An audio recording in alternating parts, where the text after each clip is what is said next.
आलमी मंजरनामे पर देखें तो जनाब बड़ी डेवलपमेंट्स हैं। ईरानी वज़ीर ख़ारजा अब्बास अराग़ची ने यूक्रेन पर यूरोप को जंग में घसीटने का इल्ज़ाम आयद किया है, जबकि अमरीका में जेडी वेंस और जनरल डेन केन के शदीद खदशात पर सदर ट्रंप ने ईरान पर मजीद फ़ज़ाई हमले रोकने का हुक्म दिया है। भारत से बड़ी खबर यह आई है कि जनाब नौजवानों की ताकत के आगे मोदी सरकार ने घुटने टेक दिए हैं। वज़ीर तालीम का इस्तीफ़ा मंजूर करके तमाम मुतालबात और मुकदमात वापस ले लिए गए हैं। तो क्या पाकिस्तान का नौजवान भी कभी अपने हुकूक के लिए यूं मुत्तहिद होगा? इस पर बात करेंगे। मॉनसून का जोर बरकरार है और हम देख रहे हैं कि बड़े शहरों में अर्बन फ्लडिंग का खदशा जाहिर किया जा रहा है। सयाहत की बहाली के लिए जो मुतारिफ करवाई गई दुबई की इनवाइट स्कीम है, इसके हवाले से डिटेल्स आपके साथ हम शेयर करेंगे। और इसके अलावा हफ्ते का आगाज है तो आपको मालूम ही है कि सितारों की चाल और किस्मत का हाल भी हम आपके सामने रखेंगे। सेहत के हवाले से भी बात होगी कि मॉनसून में जख्म देर से क्यों भरते हैं और क्या वाकई दूध पीने से रेशा बनता है। इसके अलावा आज आपको एक खास मेहमान से भी हम मिलवाने वाले हैं जिनका दावा है कि शुगर को रिवर्स किया जा सकता है। इसकी हकीकत भी आपके साथ रखेंगे सामने। तो चलिए जनाब अपने पहले सेगमेंट की जाने बढ़ते हैं और प्रोग्राम का बाकायदा आगाज कर लेते हैं।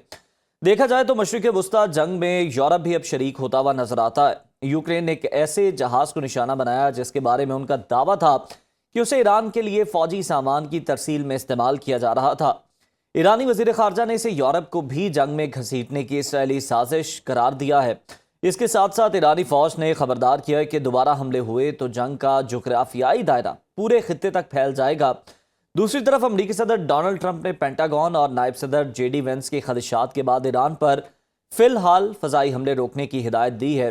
इसी तमाम तर सूरत हाल का खत्ते के मुस्तकबिल पर क्या असर पड़ेगा, गुफ्तगू कर लेते हैं। हमें ज्वाइन करेंगे, हमारे मेहमान भी हमारे साथ मौजूद होंगे। लेकिन अभी तक की जो सूरत हाल है वो हम देखें तो यूक्रेन जो है वो ऑलरेडी रशिया के साथ इन्वॉल्व है।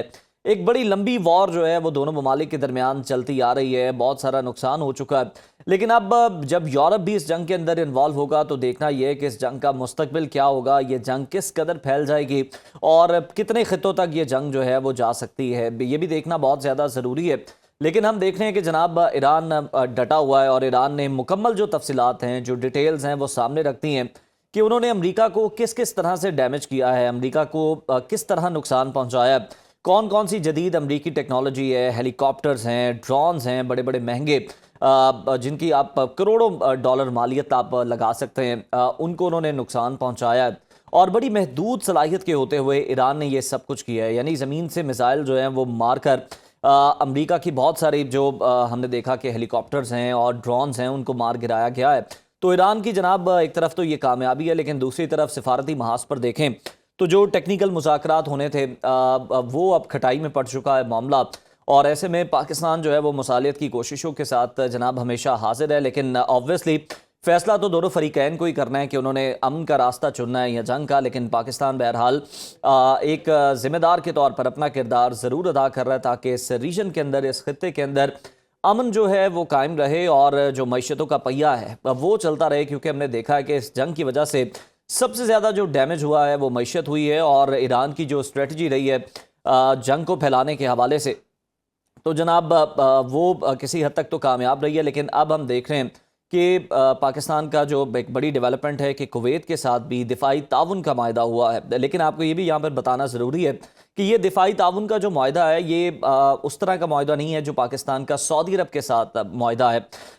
सऊदी अरब के साथ जो हमारा मायदा है वो तो ये है कि किसी एक मुल्क पर हमला होगा तो जनाब दूसरा मुल्क भी जो है वो जवाब देगा। लेकिन जो कुवैत के साथ मायदा है ये दिफाई ताउन का मायदा है। इसमें आप समझ लें कि मशक़ें जो हैं वो होंगी, टेक्नोलॉजी शेयरिंग जो है वो एक दूसरे के साथ की जा सकती है। तो कुवैत जो है वो बड़ा इंपॉर्टेंट मुल्क है और इराक वॉर के दौरान भी हमने देखा था कि जनाब कुवैत की इंपॉर्टेंस क्या, क्योंकि इराक जो है वो कुवैत पर चढ़ दौड़ा था। तो ये बड़ा खुशाइंद है पाकिस्तान का कुवैत के साथ भी मुआहदा हो जाना। और अब देखते हैं कि जब ये बातें हो रही हैं कि ईरान जो है इस जंग को मज़ीद फैलाएगा आने वाले दिनों में तो क्या रद्द-ए-अमल जो है वो उन ममालिक की जानिब से सामने आता है। हमें ज्वाइन किया माहिर मशरिक़ वुस्ता अमूर मंसूर जाफ़र साहब ने। मंसूर साहब बहुत शुक्रिया आपके वक्त का, वेलकम। कहिएगा यूक्रेन की तरफ से ईरानी बहरी जहाज़ को निशाना बनाना कितना इंपॉर्टेंट है इस वक्त में? और एक ऐसा मुल्क जो खुद रूस के खिलाफ बरसरे पैकार है, जंग लड़ रहा है, क्या एक और नया महाज खोलने जा रहा है? और यूक्रेन के हमले के पीछे भी ईरान के मुताबिक इसराइली साजिश है। आपको लगता है कि यूरोप इस जंग में शामिल होना अफोर्ड कर सकता है? जी, यूरोप तो शायद ना कर सकता हो, लेकिन ये इस वक्त जो रूस और चीन की प्रोएक्टिव डिप्लोमेसी है, ये उसको एक लिहाज से कंटेन करने की एक बोधी कोशिश है। और ख़ास तौर पे एक ऐसे कमज़ोर मुल्क के तरफ से कि जो पिछले तकरीबन 3 साल से हम्म। जो है वो रूस के निशाने पर है, और यूरोप के कल्ब में होने के बावजूद जो है उसे बैन अवी हमायत और इस हम्म। नोएट की कोई सपोर्ट नहीं मिल रही है। तो मैं समझता हूँ कि ये इस वक्त जो दीगर फरीक एक्टिव हुए हैं, क्योंकि आपके इल्म में है कि इस वक्त जो खासतौर पे जीसीसी कंट्रीज हैं, उनकी तरफ से जो डिप्लोमेटिक सपोर्ट जारी थी, वो रिसेंट इस जंग के मरहले में कि जब ईरान ने अपने हॉरिजॉन्टल हमले उन पर तेज हम्म। किए, तो उसके बाद उसमें कदरे कमी देखने में आई थी। उसके बाद इस कजिए का टूल टूल जी। पकड़ना एक फिक्री अमर दिखाई दे रहा था। तो इस वजह से खास तौर पे अब जबकि अब नए हुर्मुज के बाद बाबुल मंदिर की बंदिश का भी बात की जा रही है, तो ऐसे में जो ओवरऑल समुद्री नकलो हमल का मरहला था, वो हम्म। बड़े पैमाने पर चौक होने का खर्चा था। और ख़ास तौर पे इस बाबुल मंदब की बंदिश के बाद जो 3 मुल्क बहुत ज़्यादा मुतासर होने थे, उसमें पाकिस्तान, हम्म। चीन और भारत शामिल था, उसमें जापान भी शामिल था। तो सही। लिहाजा अपने उस सप्लाई चेन को इंश्योर करने के लिए और इस कजिए को मजीद फैलने से रोकने के लिए मैं समझता हूँ बैक एंड पे, और ये इल्ज़ामात ईरान पर पहले भी लगाए जाते रहे हैं कि वो हम्म। अ, जो ब्लैक सी के जरिए खासतौर पे जो उसके जरिए रूस को असला सप्लाई। और रिसेंटली आपने देखा कि वॉशिंगटन पोस्ट में भी ऐसी इतलात शाया हुई थी, जिसमें दावा किया गया था कि रूस जो है वो रियल टाइम सैटेलाइट इमेजेस जो है वो ईरान को फराहम कर रहा है, बिल्कुल। जिसकी वजह से अभी रिसेंट अटैक आपने देखा कि खासतौर पर जॉर्डन और शाम के अंदर भी बड़े हम्म। प्रिसाइज अटैक हुए हैं, जिसकी जिसकी वजह यही बताई जाती है कि उनको ऐसी रियल टाइम इंफॉर्मेशन मिलती रही है। हम्म। जिस तरीके से आपके इल्म में होगा, मार्का हक के दौरान जो है पाकिस्तान को चीन की एक सपोर्ट हासिल रही है कि पाकिस्तान भारत के मुख्तलिफ जो इमेजेस जो हैं वो फ्राहम करता रहा दुरुस्त। है। चाइना चाइना जो फ्राहम करता रहा है, तो उस हम्म। पर एक बहुत सपोर्ट मिली। तो ये यकीनन जंग जो है, असल तो बात इंटेलिजेंस की ही होती है कि जहां आपको प्रॉपर मिल गई तो आप उस पर स्ट्राइक कर देते हैं। तो मैं समझता हूँ ये एक जंग का फैलाव, तो इसका खर्चा अपनी जगह मौजूद है, लेकिन ये वक्ती तौर पे मैं समझता हूँ इस वक्त चीज़ों को ट्रैक पे लाने के लिए ये एक थोड़ी सी आइसोलेटेड सी कोशिशें हैं। उम्मीद तो यही की जा रही है कि अब जिस अंदाज से डोनाल्ड ट्रंप साहब ने जो ईरान दोनों ने अपने एक जो सीज फायर का इंडिया जाहिर किया है, अब हम्म। प्रॉब्लम यह है कि सीज फायर हर बार ईरान तो संजीदगी के साथ उसमें दाखिल होता है, लेकिन अमेरिका जो है उसको एक ऐसी मुद्दत के लिए, एक ऐसे वक्त के तौर पर इस्तेमाल करता है कि जिस दौरान वो अपनी फ्यूचर की जो मिलिट्री स्ट्रेटजी है उसको एक लिहाज से रीवैम्प करता है, रीप्लान करता है, और इसी तरीके से अपने जो भी उनके स्टॉक पाइल्स कम होते हैं उसको जी। रिलम्बिश करता है, ताकि एक बार फिर भरपूर हमला किया जा सके। तो हम्म। मुज़ाकरात को एक टाइम गेन करने के फैक्टर के तौर पे इस्तेमाल करने की तारीख मंसूर साहब, बिल्कुल अमेरिका की आपने बड़ी दुरुस्त कहा। पुरानी और है। ईरान की जानिब से भी इसी तरह की स्टेटमेंट्स जो हैं वो आई थी कि यकीनन जो है अमेरिका जो टाइम गेन कर रहा है, इसके दौरान वो जनाब दोबारा से हमला करने की तैयारी कर रहा है, प्लानिंग कर रहा है। अच्छा, अगर हम देखें अमेरिका के हवाले से भी बताइएगा, क्या आपका एनालिसिस है कि सदर डोनाल्ड ट्रंप हमले रोकने का हुक्म देते हैं, सब कुछ तबाह करने की धमकी भी देते हैं, क्या अमरीकी इंतजामिया वाकई सिफारतकारी हकीकी मानों में चाहती है, या फिर असले की कमी के बाद जंग में वक्फे पर मजबूर हुई है? देखिए जी, इस वक्त कोई बात तयक्कुन से इसलिए नहीं कही जा सकती क्योंकि जी। दाखिली तौर पे आपके इल्म में है कि जब भी अमेरिका खासतौर पे जो तेल की कीमतों का एक ग्राफ है, हम्म। वो जब $100 से क्रॉस करता है, तो वो उनके लिए एक खासतौर पे अमेरिका के अंदर एक बहुत हाहाकारी मचती है। बिलखुसूस उनके जो बिजनेस कंसर्न है, जी। मुख्तलिफ स्टॉक मार्केट हैं, वो इसको बड़ा नेगेटिवली लेती हैं। तो हम्म। उस चीज़ को मेंटेन करने के लिए फिर ज़रूरी हो जाता है कि किसी तरीके से जो बहरी नकलो हमल है उसको इंश्योर किया जाए, ताकि तेल की कीमतें जो हैं वो एक इस्तेहकाम की तरफ आ सकें और कम से कम $100 के नीचे रहें। हम्म। आपने देखा होगा इस पूरी जंग के दौरान खासतौर पे ये एक ट्रेंड रहा है कि डोनाल्ड ट्रंप साहब वीकेंड पर एक ट्वीट करते थे कि जिसके नतीजे में तेल की कीमतें जो हैं वो आपको कम होती हुई दिखाई देती थी, और उसके बाद फिर अगले यानी वीकेंड के स्टार्ट पे जो है वो इसी नौयत का को ट्वीट दागते थे, हम्म। जिसके बाद जंग की हिद्दत दोबारा बढ़ जाती थी और वो कीमतें इस वक्फे के दौरान डोनाल्ड ट्रंप साहब ना सिर्फ वो जो कहना चाहिए अपने कोई जो सो कॉल्ड सिचुएशन रूम है उसमें ब्रीफिंग लेते थे, बल्कि उनके हवारी जो स्टॉक मार्केट के अंदर और इसी तरीके से जो सट्टाबाजी का बिजनेस है, जी। उसमें बड़े ताक महसूस किए जाते हैं, और वो सारे का सारा वो जो स्टॉक मार्केट के जो गिरते हुए शेयर थे वो खरीदते हम्म, थे, और उसके बाद दोबारा महंगे होने पे उन्हें फरोख्त करते थे। ये मुसलसल बिजनेस रहा है उनका, और इस दौरान हम्म, बाकायदा अमेरिकी अखबार में रिपोर्ट छपी हैं कि जिसमें डोनाल्ड ट्रंप साहब के इस जंग के हम्म, डायरेक्टली बेनिफिशियरी होने के हवाले से, हम्म, और खासतौर पे एक जो कॉन्फ्लिक्ट ऑफ इंटरेस्ट कहा जाता है, हम्म, वो उनके उसके सबूत भी मिले हैं। लेकिन अब क्योंकि इस वक्त वो सदर हैं और बहुत सारी चीजों हम्म। के बारे में उनको एक लिहाज बिल्कुल से मंसूर सत्ता साहब, आप हासिल है, सही तो अभी निशानदेही उनके कर रहे हैं कि इस मामले पर जंग के मामले पर सट्टेबाजी भी की गई और उसमें भी बड़ा पैसा बनाया गया, और फिर हमने देखा कि डिजिटल करेंसी जो है वो भी रातों रात जो है वो लॉन्च करके बहुत सारा माल जो है वो बनाया गया। तो यकीनन मकासद और भी हैं बहुत सारे जो कि शायद नज़र नहीं आते। ईरान जंग में अगर हम देखें तो अमरीकी हुकूमत के अंदर हम देख रहे हैं कि इख्तलाफात भी बढ़ते हुए नजर आ रहे हैं। क्या वाकई ये बज़ाहिर ऐसा है या हकीकी तौर पर है? क्योंकि नायब सदर जेडी वेंस और chairman joint chief general Dan Caine की जानिब से जो तवील जंग के खतरात पर तशवीश जाहिर की जा रही है, तो क्या ये जंग बगैर मनसूबा बंदी के शुरू गई कि जो आज तक अमरीका ना तो ईरान से अपनी शराइत मनवा सका है, ना ही दावों के बावजूद जंग खत्म कर सका?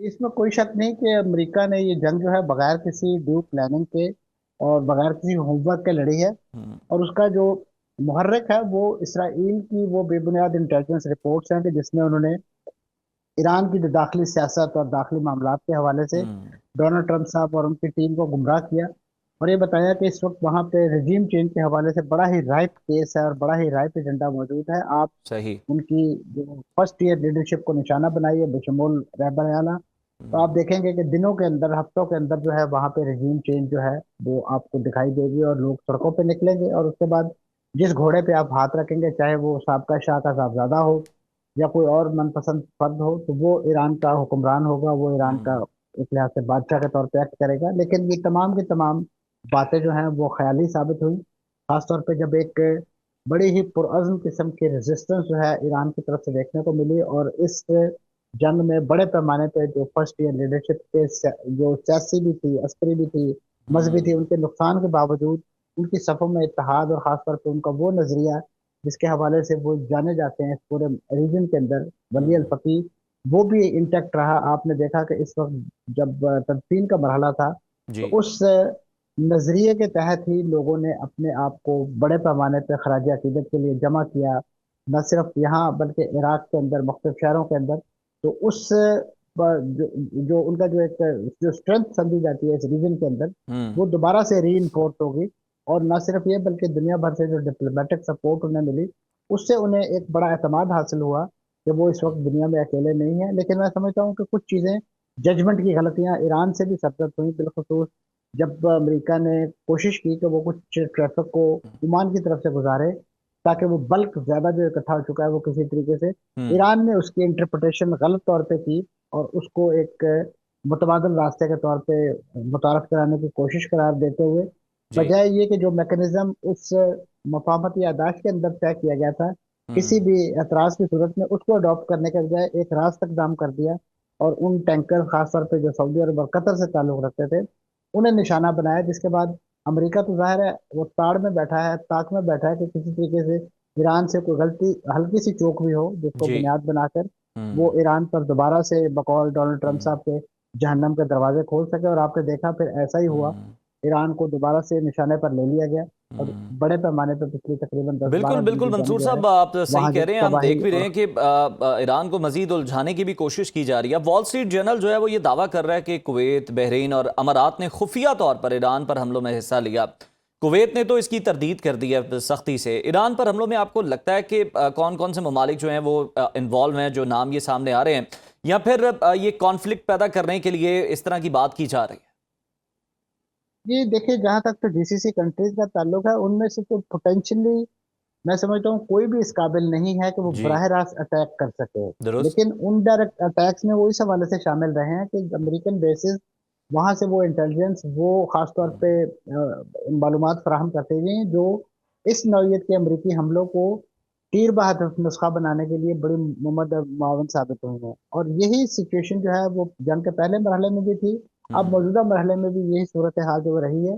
इस हद तक तो देखो, और आपके इल्म में है कि सऊदी अरब इस पूरी जंग के दौरान, ईरान ने कम से कम उसे एक एक्सेप्शन रखा, लेकिन रिसेंट मरहले में आपने देखा कि ईरान ही के कुछ हमनवा या आप कह लीजिए नजरियाती हामी जो हैं, हुसी यमन के, उनकी तरफ से कुछ सऊदी अरब पर अटैक किए गए। हम्म। क्योंकि सऊदी अरब और खासतौर पे जितना भी ये रीजन है, इन्होंने अपने लिए जो लॉन्ग टर्म डेवलपमेंट के गोल्स मुकर्रर कर रखे हैं, खासतौर पे सऊदी अरब का जो 2030 मंसूबा है, इसी तरीके से मुत्तहदा अरब अमारात की, चाहे वो फुजायरा पोर्ट की बात हो, उनकी जबल अली को डेवलप करने, उनके मुख्तलिफ खासतौर पे जो सियाहत के लिए जिन्होंने टारगेट्स मुकर्रर कर रखे हैं कि जी हमने एक साल के अंदर इतने मिलियन लोगों को बुलवाना है, ये ऐसे प्रॉमिसिंग किस्म के फीचर्स हैं कि जिसकी बिना पे ये ममालिक इस नौयत की एडवेंचर में शिरकत जो है उसके हम्म। मुकम्मल नहीं हो सकते। लेकिन ठीक। क्योंकि इस वक्त वो इनडायरेक्टली जंग का हदफ बने हुए हैं, शिकार बने हुए हैं, तो लिहाजा उनकी कोशिश ये है कि वो अमेरिका के कंधे पे बंदूक रख के जितना ज्यादा रीजन के अंदर अपना असर और रसूख या अपने आप को महफूज बना सकें।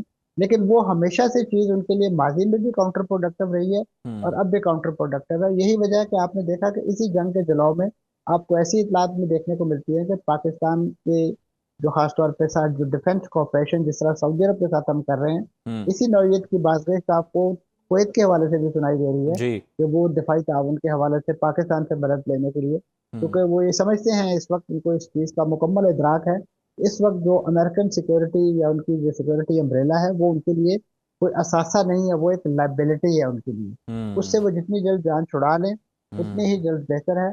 लेकिन ये एक ऐसा लॉन्ग टर्म प्रोसेस है, क्योंकि हम्म। अमेरिका ने भी बड़े टेक्टफुली जो है उनको घेर के उनके पेट्रो डॉलर पर कब्जा करके और जी। खासतौर पे उनकी मईशत, उनके तेल को अपने जो करेंसी है उसके साथ जोड़ के उनके हाथ पांव बांध दिए हैं। सही। यही वजह है कि आपने देखा कि हम्म। माजी में इस खत्ते की जितनी भी अपने आप को माशी तौर पे आज़ाद करने की कोशिशें हुई, चाहे वो मुश्तरका करेंसी बनाने के हवाले से हों या अदरवाइज अपनी सफ़ों में इत्तेहाद या मुश्तरका मौक़िफ़ के हवाले से, हम्म। वो इसी तरीके से इस्तेमार ने डिवाइड एंड रूल की जो एक टाइम टेस्टेड उनकी पॉलिसी है उसको इन्वोक करते हुए हमेशा से ख़राब की है। बिल्कुल और अब आप भी बिल्कुल, देखिए। इस तरह से मंसूर साहब आप कह रहे हैं कि अमेरिका ने जाल बुना है इन ममालिक के अंदर ही कि इससे निकलना जो है वो नामुमकिन दिखाई दे रहा है और बड़ा लॉन्ग टर्म इसके लिए प्लानिंग की ज़रूरत है। बहुत शुक्रिया आपके वक्त का। और हम देख भी रहे हैं कि बिल्कुल ये ममालिक जो हैं सिर्फ इसलिए नुकसान उठा रहे हैं, इसलिए इस जंग के अंदर इन्वॉल्व हैं क्योंकि अमेरिकन बेसिस इंस्टॉलेशंस जो हैं, अमरीकी तनसीबात जो हैं वो यहाँ पर मौजूद हैं और उसी की बिना पर ईरान जो है इन ममालिक पर अटैक्स कर रहा है और बाकायदा ये कह भी रहा है कि जनाब हमारा आपके साथ किसी किस्म का कोई मसला नहीं है, लेकिन जहाँ जहाँ अमरीकी तनसीबात हैं वहाँ वहाँ हमले करना, उन्हें निशाना बनाना हमारी मजबूरी है। और ये ममालिक यकीनन अब चाहते तो हैं कि कोई नए दिफाई मुआहदे करें और इसके लिए हम देख रहे हैं कि कुवैत का पाकिस्तान के साथ मुआहदा होना बड़ा सिग्निफिकेंट है।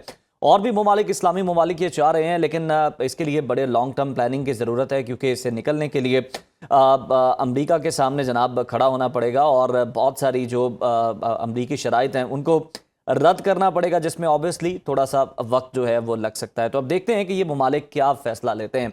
अभी प्रोग्राम में वक्त हुआ ब्रेक का, देखते रहिए सुनो पाकिस्तान। व्यूअर्स, मानसून का मौसम जहां खुशगवार होता है वहीं सेहत से जुड़े कई मसाइल भी साथ लेकर आता है। हवा में नमी के बायस जरासीम और बैक्टीरिया की अफजाइश तेज़ हो जाती है। मामूली सा कट या ज़ख़म भी बिगड़कर शदीद इन्फेक्शन की शक्ल इख्तियार कर जाता है और अक्सर घरों में ये बहस भी होती है कि ज़ख़म के दौरान दूध पीने से रेशा बनता है। तो क्या वाकई ऐसा कुछ है भी या नहीं? ज़ख़म जल्द भरने के लिए कौन सी ग़िज़ाएँ हैं और एंटीबायोटिक्स हैं जिनका इस्तेमाल करना बहुत ज़रूरी है? इन्हीं तमाम सवालात पर रहनुमाई के लिए हमारे साथ मौजूद हैं मारूफ माहिर तिब हाफ़िज़ फ़रहान हनीफ साहब। बहुत शुक्रिया फ़रहान साहब आपके वक्त का, वेलकम। हकीम साहब, बारिशों का मौसम ज़ख़्मों के लिए इम्तिहान क्यों बन जाता है? ज़ख़्म जल्दी हील क्यों नहीं हो पाते और बिगड़ क्यों जाते हैं? इसकी वजह क्या है? क्या हम इस तरह से चीज़ें जो हैं वो उसके ऊपर अप्लाई कर रहे होते हैं कि वो सही होने की बजाय मज़ीद ख़राब होता है? नहमदुहु व नसल्ली अला रसूलिहिल करीम, अम्मा बाद, फ़ाउज़ु बिल्लाहि मिनश्शैतानिर रजीम, बिस्मिल्लाहिर रहमानिर रहीम। ये ज़बरदस्त आपने प्रोग्राम किया इसके ऊपर के मौसम के लिहाज से। जैसे ही मौसम नमी का आता है, ये हवा में नमी बढ़ जाती है जिसकी वजह से ज़ख़म जो है ये ज़्यादा बनना शुरू हो जाते हैं। अक्सर औक़ात ये होता है कि इंसान के कपड़े गीले होते हैं, वैसे ही जाके बैठ जाता है, या बारिशों के पानी में गुज़र होता है तो उस वक़्त भी ये मसला पेश आ जाता है। तो इससे क्या होता है, बड़ी जल्दी नमी की वजह से बड़ी जल्दी दाने बनने शुरू हो जाते हैं और फोड़े फिंसियाँ बनना शुरू हो जाते हैं। और फोड़े और फिंसियाँ जब बन जाते हैं तो इसके लिए बाज़-औक़ात ये जो आपने अभी लफ्ज़ बोला है कि दूध का इस्तेमाल, बिल्कुल ऐसा होता है। दूध जो है उसके अंदर असाबियत होती है, रतूबत पैदा करता है। अच्छा। जैसे राइस है वो भी थोड़ा सा रतूबत को पैदा करते हैं, ठीक है। तो इसकी वजह से भी ये बढ़ जाता है, या मीठा खाने की वजह से चाय का इस्तेमाल या मीठी चीज़ों का जो इस्तेमाल है उससे भी दाने बढ़ जाते हैं, फोड़े और फिंसियाँ बढ़ जाती हैं। तो इन दिनों में एक तो इन चीज़ों का थोड़ा सा परहेज़ किया जाए ताकि जो ज़ख़म है वो जल्दी ठीक हो सके। बिल्कुल सही। अच्छा हकीम साहब, अगर हम देखें तो बारिशों के मौसम में ज़ख़म की सफाई और देखभाल कैसे करनी चाहिए, और ये भी बताएं कि क्या हर तरह के ज़ख़म के लिए एंटीबायोटिक लेना ज़रूरी होता है? जी, हर ज़ख़म के लिए एंटीबायोटिक लेना सही नहीं होता, क्योंकि जो इस मौसम में फोड़े और फिंसियाँ निकलते हैं, अगर उनको बाहर ना निकाला जाए वो तो गंदा खून है, फासद मादा है। अगर वो जिस्म के अंदर ठहर जाएगा, एंटीबायोटिक आप इस्तेमाल करेंगे, वो अंदर ही खुशक हो जाएगा, तो वो आपके लिए नुकसानदेह साबित होगा। इसलिए हमें ऐसी अद्वियात, ऐसी जड़ी बूटियाँ इस्तेमाल करनी चाहिए जिससे वो फोड़े फिंसियाँ और निकल के वो जो गंदा खून है वो बाहर निकल जाए। और मैं समझता हूँ अगर किसी को फोड़े और फिंसियाँ निकलती हैं तो वो रब का शुक्र अदा करे कि वो गंदा खून अंदर था वो बाहर निकल आया। अच्छा। या अंदर रेशा था गंदा वो बाहर निकल आया। उससे आप बहुत सारी बीमारियों से बच सकते हैं। ज़ख़म को साफ जो है ये तो लाजमी तौर पे, एक तो इसे साफ करने से छेड़ना नहीं चाहिए, अक्सर लोग उसे खुरेदते रहते हैं, ये नहीं करना चाहिए। ज़ख़म को अच्छे तरीके से साफ करना चाहिए, और साफ करने के लिए बड़ी बेहतरीन चीज़ है जिसमें नीम के पत्ते आप ले लें। अच्छा। और बेरी के पत्ते ले लें, इसका पानी उबाल लें। उबालने के बाद इससे अगर ज़ख़म को धोया जाए, या अगर अकेले नीम के पत्ते भी हों तो उससे भी अगर ज़ख़म को धोया जाए तो बेहतरीन है, इससे ज़ख़म बड़ी जल्दी खुशक हो जाता है। उसके बाद अगर शहद अच्छा वाला मौजूद है, 1 नंबर शहद, वो भी ज़ख़मों के ऊपर लगाना बेहतरीन है, उससे भी ज़ख़म ठीक हो जाते हैं।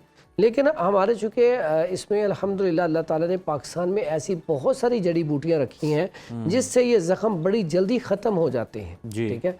तो उनमें एक बड़ी मशहूर है ये चरायता बूटी। ये चरायता बूटी मेरे हाथ में है, ये ग्रीन कलर की होती है। सही। और अगर इसके थोड़ी सी लकड़ियाँ लेकर रात को पत्ते भी भगो दिए जाएँ, ठीक है, और इसके साथ उनाब कहते हैं, ये पहाड़ी बेर होते हैं उनाब। अच्छा। ये अगर ये भी साथ 3 दाने ये हों और 2-3 चुटकी इसकी भगो दी जाए और उसका सुबह मसल के पुन के पानी पी लिया जाए तो ये भी फोड़े और फिंसियों के लिए बेहतरीन चीज़ है। अक्सर आपने देखा होगा जैसे ही हमारे बाउजदाद, जैसे ही मौसम बारिशों का आता होता था तो कोई शरबत ऐसा बना कर देते थे कड़वा, जिससे जो फोड़े फिंसियाँ निकल के जिस्म बिल्कुल साफ़ हो जाता था, या निकलते ही नहीं थे। पहले ही खून प्योरीफाई हो जाता था, साफ हो जाता था, निकलते ही नहीं थे। करेलों का पानी और इस तरह की बिल्कुल इस तरह। तो इस तरह अगर तो आप भी शरबत बना के रख लें तो वो बड़ा बेहतरीन है, शरबत पिया जाए। और अगर लगाने के लिए कोई चीज़ इस्तेमाल करनी हो तो बड़ी ज़बरदस्त आपको एक बड़ा जादुई नुस्खा है, 3 पुड़िया, वो हमारे मतलब पे बड़े अरसे से चलती आ रही हैं। अच्छा। अगर वो आप पुड़िया इस्तेमाल करें तो एक ही दिन में ज़ख़म जो है, ख़ारिश जो है ख़ास करके फौरी तौर पे ख़त्म हो जाती है। ज़बरदस्त। उसके लिए क्या है, गेरू ले लें तकरीबन 4 माशा, और उसके बाद काली ज़ीरी ले लें 4 माशा, गंधक आमला सार ले लें 4 माशा। आप इन तीनों को कूट लें। आप इसकी 3 पुड़िया बना लें। 3 पुड़िया बना के एक खुराक सुबह दही के अंदर शामिल करके इस्तेमाल कर ली जाए, एक दोपहर को दही के अंदर शामिल कर ली जाए, और एक रात को सरसों के ऑयल में मिला के लगा ली जाए। ये ख़ारिश के लिए इतना कमाल का नुस्खा है, ख़ारिश और छोटे दानों के लिए बेहतरीन नुस्खा है। पहले दिन ही आपकी ख़ारिश और छोटे वाले दाने जो है वो ख़त्म हो जाएंगे इंशाल्लाह। क्या बात। इसके अलावा एक बड़ा मशहूर नुस्खा है, वो इतना ज़बरदस्त है कि लोग आम रूटीन में अक्सर पंसार स्टोर से लेते हैं, गंधक आमला सार। वो गंधक आमला सार लेके उसका पाउडर कर लिया जाए। अगर आपने वो 20 रुपए की ले ली है तो आप 50 रुपए का साथ सरसों का ऑयल ले लें, उसमें शामिल करके अगर ज़ख्मों के ऊपर लगाई जाए तो ये भी बड़ी बेहतरीन है। अगर आप इसमें एक बड़ा ज़बरदस्त है, बहुत सारे जो बच्चे हैं, बच्ची हैं, उनके चेहरों के ऊपर दाने बन जाते हैं, और चेहरे के ऊपर दाने जो हैं बड़े बड़े बहुत बुरे लगते हैं, और इससे खूबसूरती जो है वो मांद पड़ जाती है। और हकीम साहब ये भी कहा जाता है कि ये खून की सफाई जो है, खून साफ नहीं है, इसकी वजह से ये दाने बन रहे हैं। बिल्कुल ऐसा है, बिल्कुल ऐसा है। तो उसके लिए क्या करना है, ये है जी पनीर डोडी। इतनी कमाल की चीज़ है, इतनी कमाल की कि अगर इसके 3 से 5 दाने रात को भिगो के सुबह इसका पानी पी लिया जाए या वैसे ही हर खाने के बाद 2-3 दाने खा लिए जाएं तो ये चेहरे को बड़ी जल्दी साफ करता है, चेहरे के दानों को ख़त्म करता है, खून की सर्कुलेशन को बेहतर करता है, खून की सफाई करता है और साथ ही साथ शुगर के लिए भी नहायत मुफीद चीज़ है। तो इसलिए ये पनीर डोडी जो है, अगर आप चाहते हैं, आप खूबसूरत होना चाहते हैं, तो इसका इस्तेमाल ज़रूर किया करें। अच्छा हकीम साहब, हमें ये भी बताएं कि ग़िज़ाएँ कौन सी खानी चाहिए इस दौरान जब आपको कोई ज़ख़म हो जाए या फिर जल्द की कोई प्रॉब्लम हो जाए स्किन की। जिस तरह से आपने कहा कि चावल जो है, दूध जो है रतूबात पैदा करता है, तो ये नहीं लेनी चाहिए। तो कौन सी चीज़ें जो फ़ायदेमंद हैं और कौन सी चीज़ें हैं जो आप खाएँ तो वो नुकसानदेह? अगर तो किसी ज़ख़म को भरना हो, जी, कोई आपका ऑपरेट हुआ है या ज़ख़म इतना बड़ा था कि उसने गहरा कोई घड़ा पैदा कर दिया, तो उसको भरना है, तो फिर उसके लिए तो आप प्रोटीन वाली चीज़ें खाएं। अच्छा। यानी कि गोश्त का इस्तेमाल, कीमे का इस्तेमाल ज़्यादा किया जाए, दालों का इस्तेमाल किया जाए, तो ये बड़ी जल्दी इसको भर देता है। ठीक है, अगर आपके फोड़े फिंसी हैं सिर्फ गर्मी की वजह से, मौसम की वजह से, उसमें आप, अगर गर्मी की वजह से है तो उसमें आप गोश्त इस्तेमाल नहीं करेंगे, उसमें आप इस्तेमाल करेंगे सब्जियां इस्तेमाल करेंगे, करेले, मेथी, पालक, साग, ये करेंगे। अगर आपके दाने जो है उसको आप निकालना चाहते हैं अंदर से फासद मादा है, क्योंकि करेले खुद भी खून की सफाई के लिए बेहतरीन है, तो अगर आप करेले खाने में इस्तेमाल करें तो इससे भी बड़ी जल्दी जिल्द साफ़ हो जाती है। लेकिन अगर दाने ऐसे हैं जो गर्मी की वजह से रेशे वाले हैं, पीले कलर के हैं, तो फिर आप सब्जियां इस्तेमाल करेंगे, कद्दू, तोरी, टिंडे, शलजम, गाजर, मूली, इस तरह की सब्जियां इस्तेमाल करेंगे तो वो दाने बड़ी जल्दी ख़त्म हो जाएंगे। ज़बरदस्त। अच्छा हाफिज़ साहब, हमें ये भी बताएं कि स्किन की चूँकि हम बात कर रहे हैं, अगर खुदा ना खास्ता स्किन जल जाती है, बहुत सारे लोग जो हैं वो फ़ी सबीलिल्लाह इसकी मरहम भी जो है वो तैयार करके लोगों में देते हैं, बड़ा खैर का काम है। तो ये बताइएगा कौन सी चीज़ें जो हैं वो इसके अंदर इस्तेमाल की जाती हैं, या घर में अगर कोई इस तरह की मरहम बनाना चाह रहा है तो वो क्या चीज़ें जो है जिनसे इसे तैयार किया जा सकता है और बेहतर हो सकता है आपका ज़ख़म? ज़हर भाई, एक आपको ना बताता हूँ, जो जल जाए, जी, यानी कि जितना भी जिस्म जल चुका है, अगर इस ऑयल का, इस मरहम का इस्तेमाल करेगा तो अल्लाह के हुक्म से पहले दिन फ़र्क पड़ जाएगा और कुछ अरसे बाद उसके निशानात भी ख़त्म हो जाएंगे। अच्छा, स्कार्स और ये भी बड़ा जाएंगे। आजमूदा और बड़ा पुराना नुस्खा है। इसमें रतन जोत ले लें, रतन जोत ये मिल जाती है मार्केट से, 20-30 रुपए की अच्छी वाली साफ़ वाली ले लें। सही। अब उसके बाद इसमें ना ये एक तो ऑयल होता है जैतून ऑयल या सरसों का ऑयल, लेकिन अगर इससे भी गिरी का ऑयल मिल जाए ना, नारियल का ऑयल, उसके अंदर इसे जला लिया जाए।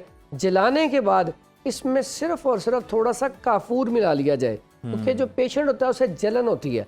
काफूर मिला लिया जाए। ये 3 चीज़ें हैं सिर्फ, रतन जोत, नारियल का तेल, अगर नारियल का तेल ना मिले तो सरसों का तेल, और इसमें मुशक काफूर थोड़ा सा मिला लिया जाए।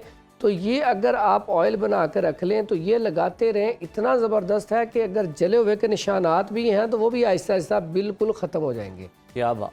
अच्छा फरहान साहब, हमें ये भी बताएं कि डायबिटीज़ या फिर दीगर बीमारियों के मरीज़ों के लिए बरसात में ज़ख्मों की देखभाल में क्या इजाफी एहतियात ज़रूरी होनी चाहिए? देखिए, जो डायबिटीज़ है उन्हें चाहिए शुगर को कंट्रोल रखें, क्योंकि शुगर वाला जो पेशेंट होता है इसका ज़ख्म जल्दी नहीं भरता। तो इसलिए इसके लिए मैंने एक चीज़ बताई थी, पनीर डोडी, उसका इस्तेमाल किया जाए लाजमी तौर पे, ताकि उससे फोड़े फिंसियाँ बने ही ना।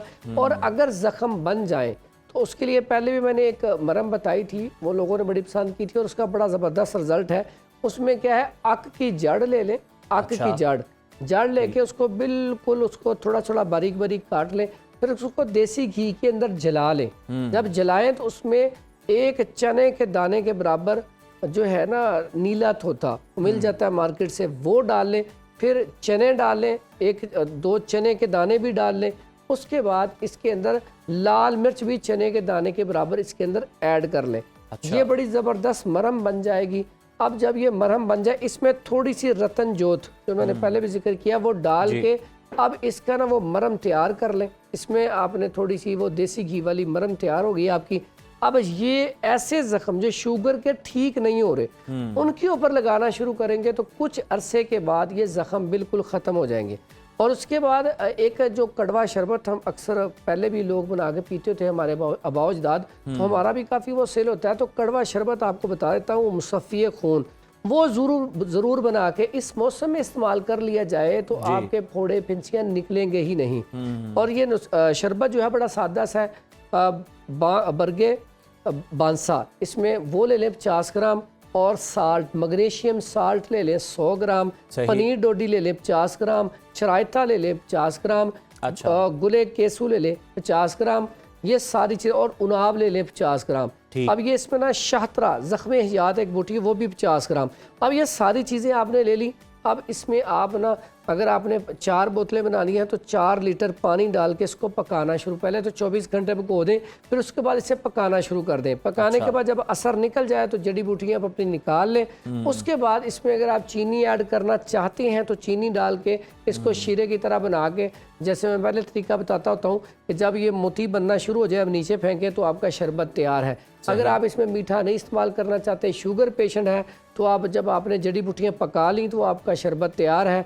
2 चम्मच सुबह शाम पीना शुरू कर दें, इंशाल्लाह फोड़े फिंसियाँ नहीं बनेंगे। जितने मर्जी बड़े बड़े दाने हों चेहरे के ऊपर वो गायब हो जाएंगे, बिल्कुल चेहरा साफ हो जाएगा। बिल्कुल ठीक है। तमाम जुमला अमराज जो हैं स्किन से रिलेटेड, उनका हल आपने आज तजवीज़ कर दिया, और खून को किस तरह से साफ रखना है उसके लिए कौन सा शरबत ज़रूरी है ये भी बताया। बहुत शुक्रिया भाई, माजरत के साथ एक चीज़, नहाते वक्त इन दिनों में आप बाहर से जाते हैं, नीम के पानी में उबाल के लाजमी नहाएं, या अच्छा। फिर कभी कभी मीठा सोडा थोड़ा सा डाल लें, या फटकड़ी थोड़ी सी डाल लें, या डिटोल थोड़ा सा डाल लें। इससे क्या होगा कि आपकी स्किन फौरी तौर पे साफ हो जाएगी, आप इस तरह के दानों से महफूज रहेंगे। बिल्कुल ठीक है। बहुत शुक्रिया हाफिज़ फरहान साहब, और बिल्कुल बहुत ही आसान और सादा सा ये नुस्खा है जो कि आप इस्तेमाल कर सकते हैं, और इस तरह के मसाइल से जो कि बरसात के अंदर ख़ास तौर पर बहुत ज़्यादा बढ़ जाते हैं, उनसे आप महफूज भी रह सकते हैं। तो अभी प्रोग्राम में ब्रेक शामिल करते हैं, स्टे विद अस। तो जनाब, जैसा कि आज मंडे है और आपको बड़ी शिद्दत से इंतज़ार रहता है ये जानने का कि जनाब आपका कार्ड्स की रोशनी में ये हफ़्ता कैसा गुजरने वाला है, तो जनाब बिला ताख़ीर चलते हैं दाऊद अहमद दाऊद के पास और जानते हैं कि जनाब एरीज़ वालों का ये हफ़्ता कैसा गुजरने वाला है। तो दाऊद साहब, एरीज़ के साथ स्टार्ट करते हैं, बताइएगा ये हफ़्ता क्या खुशखबरियाँ लेकर आ रहा है। बहुत शुक्रिया आपका। एरीज़ बुर्ज हमल वालों की बात करें तो बुर्ज हमल वालों को इस बात की क्लैरिटी होगी कि हमने किस तरफ अपने मामलात को लेकर जाना है। एक बड़ा चेंज आएगा एरीज़ बुर्ज हमल में, और जनाब यहाँ पे आप लोग अपने कैरियर में एक पॉजिटिव तब्दीली भी देखेंगे। जॉब और बिजनेस की बात करूँ तो खुशियाँ, पैसा बिल्कुल आएगा, और मोहब्बत की बात करूँ तो मोहब्बत में भी बहुत सी चीज़ों में पॉजिटिविटी फील करेंगे। एजुकेशन के मामलात में बड़ी ज़बरदस्त मदद रहेगी। ट्रैवलिंग बिल्कुल कर सकते हैं, और हेल्थ की बात करें तो हेल्थ भी बेहतरीन है। पढ़ने के लिए या जल जलाली वाली कराम, और मून आपको मैसेज दे रहा है इस वीक में कि दुनिया को अपना असली चेहरा दिखाएं, असल पावर दिखाएं, जिससे आपकी ज़िंदगी में एक पॉजिटिव तब्दीली आएगी। वाह, अच्छा।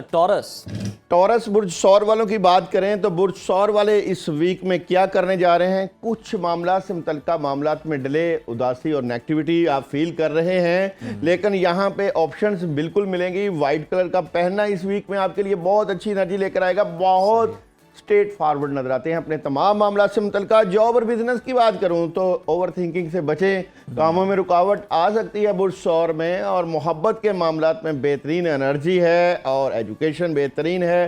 ट्रैवलिंग ना कीजिएगा, प्रॉब्लम हो सकती है। हेल्थ बेहतरीन रहेगी, और पढ़ने के लिए या हय्यू या क़य्यूम, और मून आपको मैसेज दे रहा है कि अपना ध्यान, अपना विजन ठीक रखें, कामों में एक बहुत पॉजिटिव चेंज हो जाएगी। बुर्जोज़ा वालों का हफ्ता कैसा है? बुर्जोज़ा वालों की इस वीक की स्टोरी ऑफ द वीक की बात करें तो बुर्जोज़ा कामों का बर्डन रहेगा इस वीक में, ज़्यादा काम करना पड़ेगा आपको यहाँ पे, और एक नया आगाज़ भी रहेगा बुर्जोज़ा वालों का इस वीक का, और ये वीक आप लोगों के लिए बड़ी पॉजिटिव तब्दीली लेकर आएगा। जॉब और बिजनेस में बिल्कुल जनाब, जिनके कामों में पैसों के इश्यूज चल रहे हैं वो होंगे हल। आप आगे सीवी वगैरह दे सकते हैं, जॉब स्किप कर सकते हैं, क्योंकि आगे बेहतरीन अपॉर्चुनिटीज रहेंगी। मोहब्बत में थोड़ा सा डिले है, और जनाब एजुकेशन बेहतरीन है।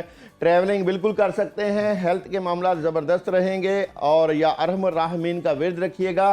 अपने लिए भी वक्त निकालें, सांस लेने के लिए भी वक्त निकालें। बिल्कुल जनाब, ये मून कहता है। और कैंसेरियन वालों को किन मामलात में एहतियात बरतनी है? कैंसर वालों का ये वीक क्या लेकर आ रहा है तब्दीली, आप बेहतर पोजीशन पर बैठेंगे। हासदीन और दुश्मन इसके बावजूद आपके ऊपर प्रेशर डाल सकते हैं, किसी बात को सुस्ती और काहली से निकलें। आप बिल्कुल काम ज़्यादा कर रहे हैं, लेकिन एंड ऑफ द वीक में प्रॉब्लम रहेगी। कैंसर वालों को एहतियात करना है इस वीक में। जॉब और बिजनेस में एक नई शुरुआत भी हो सकती है, राब्ते कम्युनिकेशन बहुत ज़बरदस्त रहेगी। वाह। मोहब्बत के मामलात में दिल टूट सकता है, डिसहार्ट हो सकते हैं जनाब। और एजुकेशन के मामलात की बात करें, बेहतरीन रहेंगे, ट्रैवलिंग कर सकते हैं। हेल्थ नहीं सही, वॉक करें, पानी का ज़्यादा इंटेक लें और पढ़ने के लिए सूरह फलक 11 मरतबा रोज़ाना वाटर पे पानी पे दम करके पीजिए, एनर्जी बेहतरीन हो जाएगी।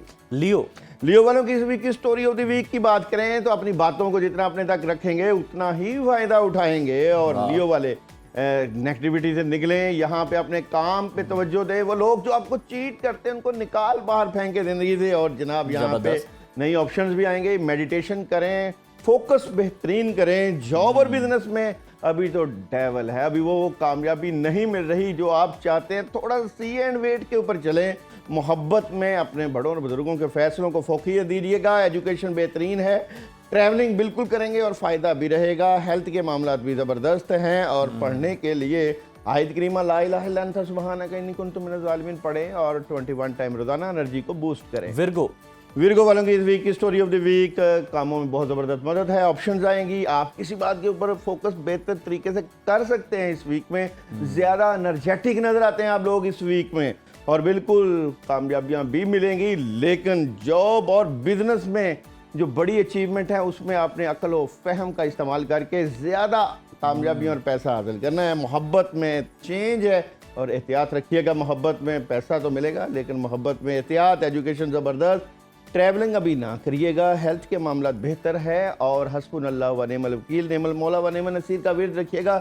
और मून कह रहा है कि आपको अभी और मेहनत करना है। वाह। लिब्रा वालों की इस वीक की स्टोरी ऑफ द वीक देखें जी। लिब्रा वालों के लिए ऑप्शंस आ रही हैं इस वीक में और बड़ी बेहतरीन ऑप्शंस रहेंगी और खुद भी फायदा उठा रहे हैं, दूसरों को भी फायदा दे रहे हैं। वीनस की पावरफुल एनर्जी आपको पावर तो दे रही है लेकिन अभी कुछ डले हैं मामलात। एंड ऑफ द वीक में जॉब और बिजनेस में डिटर्मिनेशन काफ़ी हाई है। मोहब्बत में कामयाबी है, जज्बाती नजर आते हैं। एजुकेशन में प्रॉब्लम रहेगी, ट्रैवल बिल्कुल कर सकते हैं। स्कॉर्पियो वालों की इस वीक की स्टोरी ऑफ द वीक, बेहतरीन एनर्जी, कामों में मदद, ऑप्शन, कोई बड़ा डिसीजन स्कॉर्पियन लेने जा रहे हैं, बड़ा डिसीजन ले रहे हैं। सेजिटेरियस वालों की इस वीक की स्टोरी, ऑप्शन, कामयाबी और थोड़ा सा मामलात में डले। नींद पूरा करें, वर्किंग बेहतर करें, कम्युनिकेशन बेहतर करें, एहतियात रखें। कैरियर वाइज बड़ा फैसला नहीं लेना।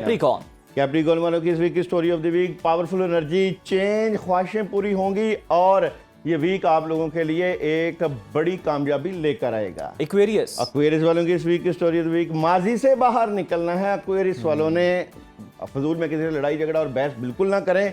माली तौर पे एक बड़ी तब्दीली आ सकती है लेकिन अंधा एतमाद नहीं करना।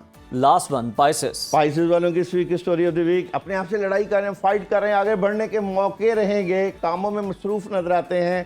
पार्टनरशिप की एनर्जी है और मून आपको मैसेज दे रहा है जनाब एनर्जी बेहतर हो रही है, मामला बेहतरी की तरफ जा रहे हैं। वाह जी, पाइसेस वालों के मामला जो हैं वो बेहतरी की तरफ जा रहे हैं। तो दाऊद साहब ने जनाब तमाम सितारों का बता दिया इस हफ्ते क्या एहतियात करनी है और कौन से काम आप कर सकते हैं। बहुत शुक्रिया दाऊद साहब आपके वक्त का।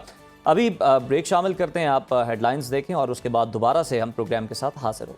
Welcome back viewers. भारत में इम्तिहानी पर्चों के बार बार लीक होने के खिलाफ उभरने वाली नौजवानों की तहरीक कॉकरोच जनता पार्टी के सामने बिलाखिर मोदी सरकार ने घुटने टेक दिए हैं और तलबा के शदीद एहतजाज, मुजाहरों और सोनम वांगचुक की 26 रोज़ा भूख हड़ताल के बाद मोदी के इंतहा पसंद हुकूमत ने तमाम मुतालबात तस्लीम कर लिए हैं और वज़ीर तालीम धर्मेंद्र प्रधान ने इस्तीफ़ा भी दे दिया है। मुतासरा ख़ानदानों के लिए मुआवजे के ऐलानात के बाद जंतर मंतर पर अब एहतजाज ख़त्म हो चुका है। नौजवानों की इस कामयाब एहतजाजी कामयाबी के पीछे भारत की अब आइंदा सियासत पर क्या असरात पड़ेंगे और पाकिस्तानी नौजवान जनाब इस मामले पर क्यों खामोश हैं, इस तमाम तर सूरत हाल का एनालिसिस करने के लिए हमें ज्वाइन किया तज्जियाकार हैदर हयात खान साहब ने। बहुत शुक्रिया हैदर साहब, आपका वेलकम। कहिएगा, भारतीय नौजवानों ने मोदी को तो घुटने टेकने पर मजबूर कर ही दिया है और मुजाहिरीन के तमाम मुतालिबात को तस्लीम करना, वज़ीर तालीम का इस्तीफ़ा लेना कितनी बड़ी नौजवानों की कामयाबी है भारत की। और ये मोदी हुकूमत की देखा जाए तो सियासी मजबूरी थी या और उन्हें अब कोई ऑप्शन नहीं नज़र आ रहा था, क्योंकि शुरू में तो वो बड़े एरोगेंट थे, कह रहे थे कि जनाब कोई इस्तीफ़ा नहीं आएगा, लेकिन बिलाखिर इस्तीफे पे ये मामला खत्म हुआ है। इसमें कोई शक नहीं है कि मोदी गवर्नमेंट गवर्नमेंट ने हर मुमकिन कोशिश की इस तहरीक को क्रश जी। करने की। ठीक। अच्छा, मैं आपके स्पेसिफिक सवाल के जवाब से पहले एक और एंगल है इस सारे मामले का जो आपके साथ शेयर करूंगा। देखिए, जी। भारत में इस वक्त जो गुज़िश्ता इंतखाबात थे, जनरल इलेक्शंस थे, हम्म। उसमें बीजेपी को या जो बीजेपी लेड अलायंस था, एनडीए, उसको उतनी बड़ी कामयाबी नहीं मिली जितनी वो एक्सपेक्ट कर रहे थे, या जितनी बड़ी कामयाबी उनको उससे पिछले लोकसभा इलेक्शंस में मिली थी, यानी 2019 के।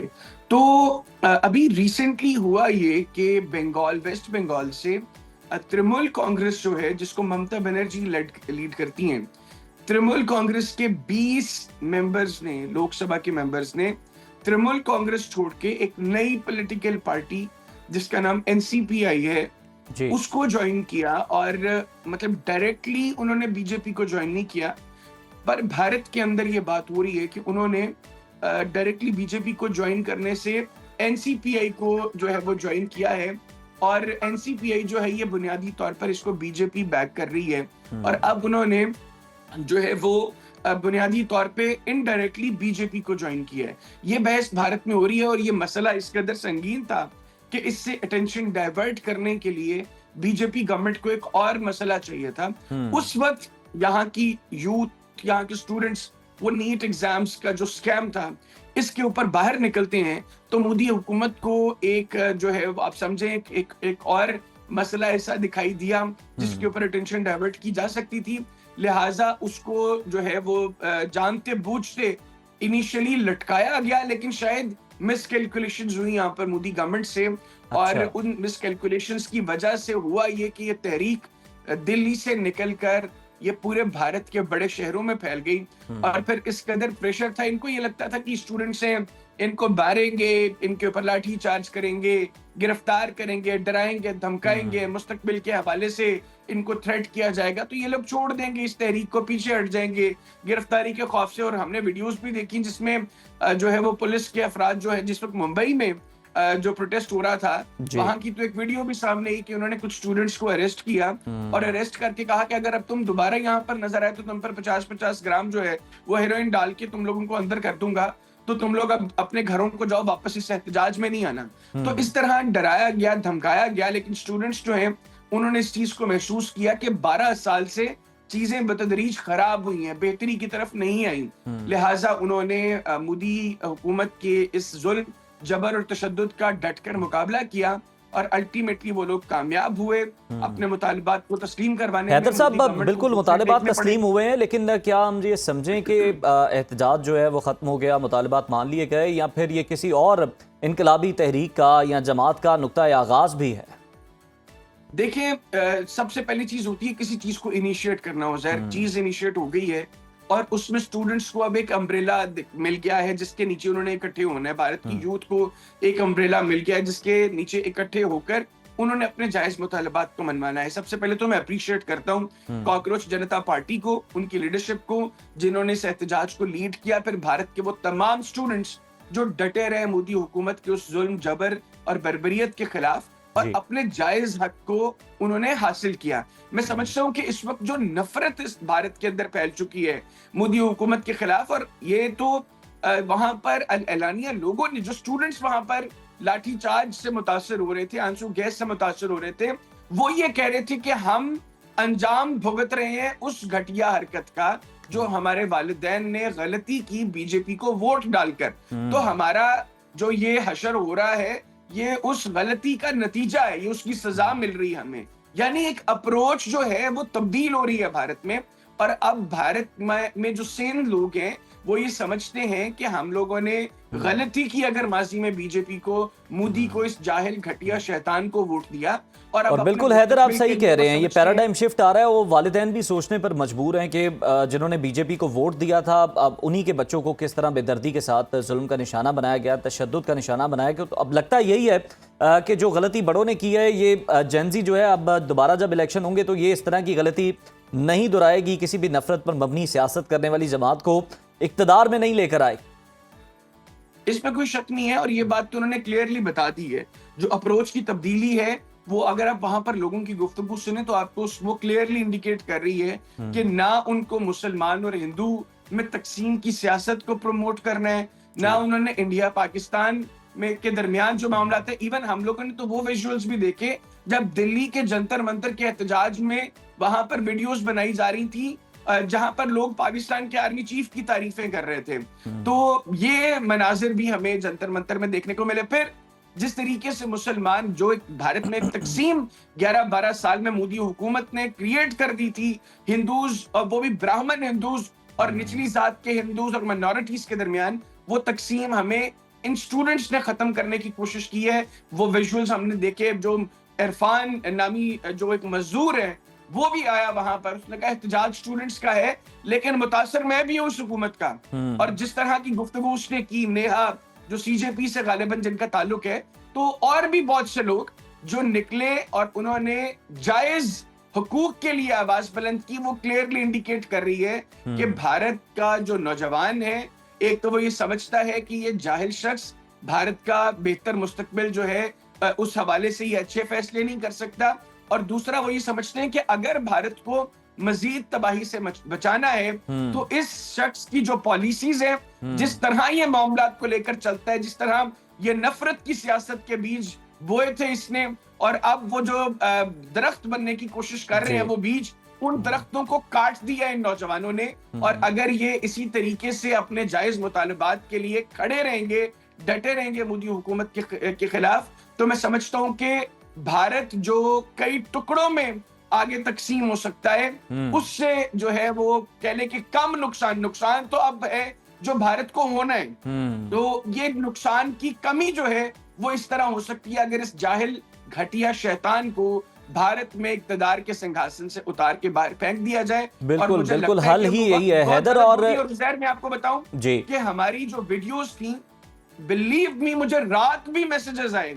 अच्छा। सीजेपी के जो कुछ प्रोटेस्टर्स थे, उन्होंने रात भी मुझे मैसेजेस करके शुक्रिया अदा किया कि चाहे पाकिस्तान में से ही आप लोगों ने हमारे लिए आवाज बुलंद की, उस पर हम आपका शुक्रिया अदा करते हैं। तो वो लोग ये समझते थे कि भारत का गोदी मीडिया वो उनके जायज मुतालिबात। हैदर, मैं उसी की तरफ आ रहा हूं कि मैंने वो ये मनासिर देखे हैं कि किस तरह से एहतजाज हो रहा है और उसके अंदर जो गोदी मीडिया के नुमाइंदगान वहाँ कवरेज के लिए पहुंचे हुए हैं, यकीनन वो तो पॉलिसीज़ का खुमियाजा भुगत रहे हैं जिसको उनका इदारा फॉलो कर रहा है, लेकिन जिस तरह उनको शेम किया गया, जिस तरह गोदी मीडिया के नारे लगाए गए, तो आपको लगता नहीं है कि अब ये जो गोदी मीडिया है उसकी भी ये जो प्रोपेगेंडा है और जो इस तरह की पॉलिसीज़ हैं जो कि मोदी सरकार के हक में है और पाकिस्तान के खिलाफ होती है, हमेशा एंटी पाकिस्तान जो है नैरेटिव बिल्ड किया जाता है और साथ ही साथ कोई भी मसला हो तो पाकिस्तानी एजेंट करार दे दिया जाता है। अब ये वाला हरबा भी जो है ये मुस्तकबिल में नहीं चलने वाला मोदी सरकार का।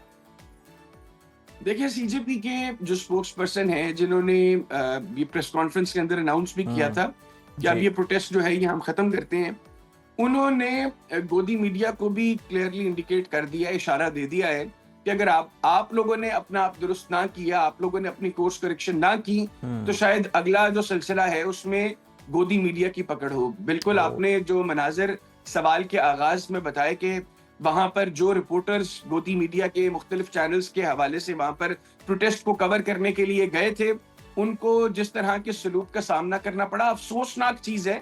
लेकिन हकीकत यह है कि 12 साल में भारत का मीडिया जहां पर आकर खड़ा हो गया है, अब वो इसी तरह का सलूक और इसी तरह का अंजाम अल्टीमेटली उनका होना था।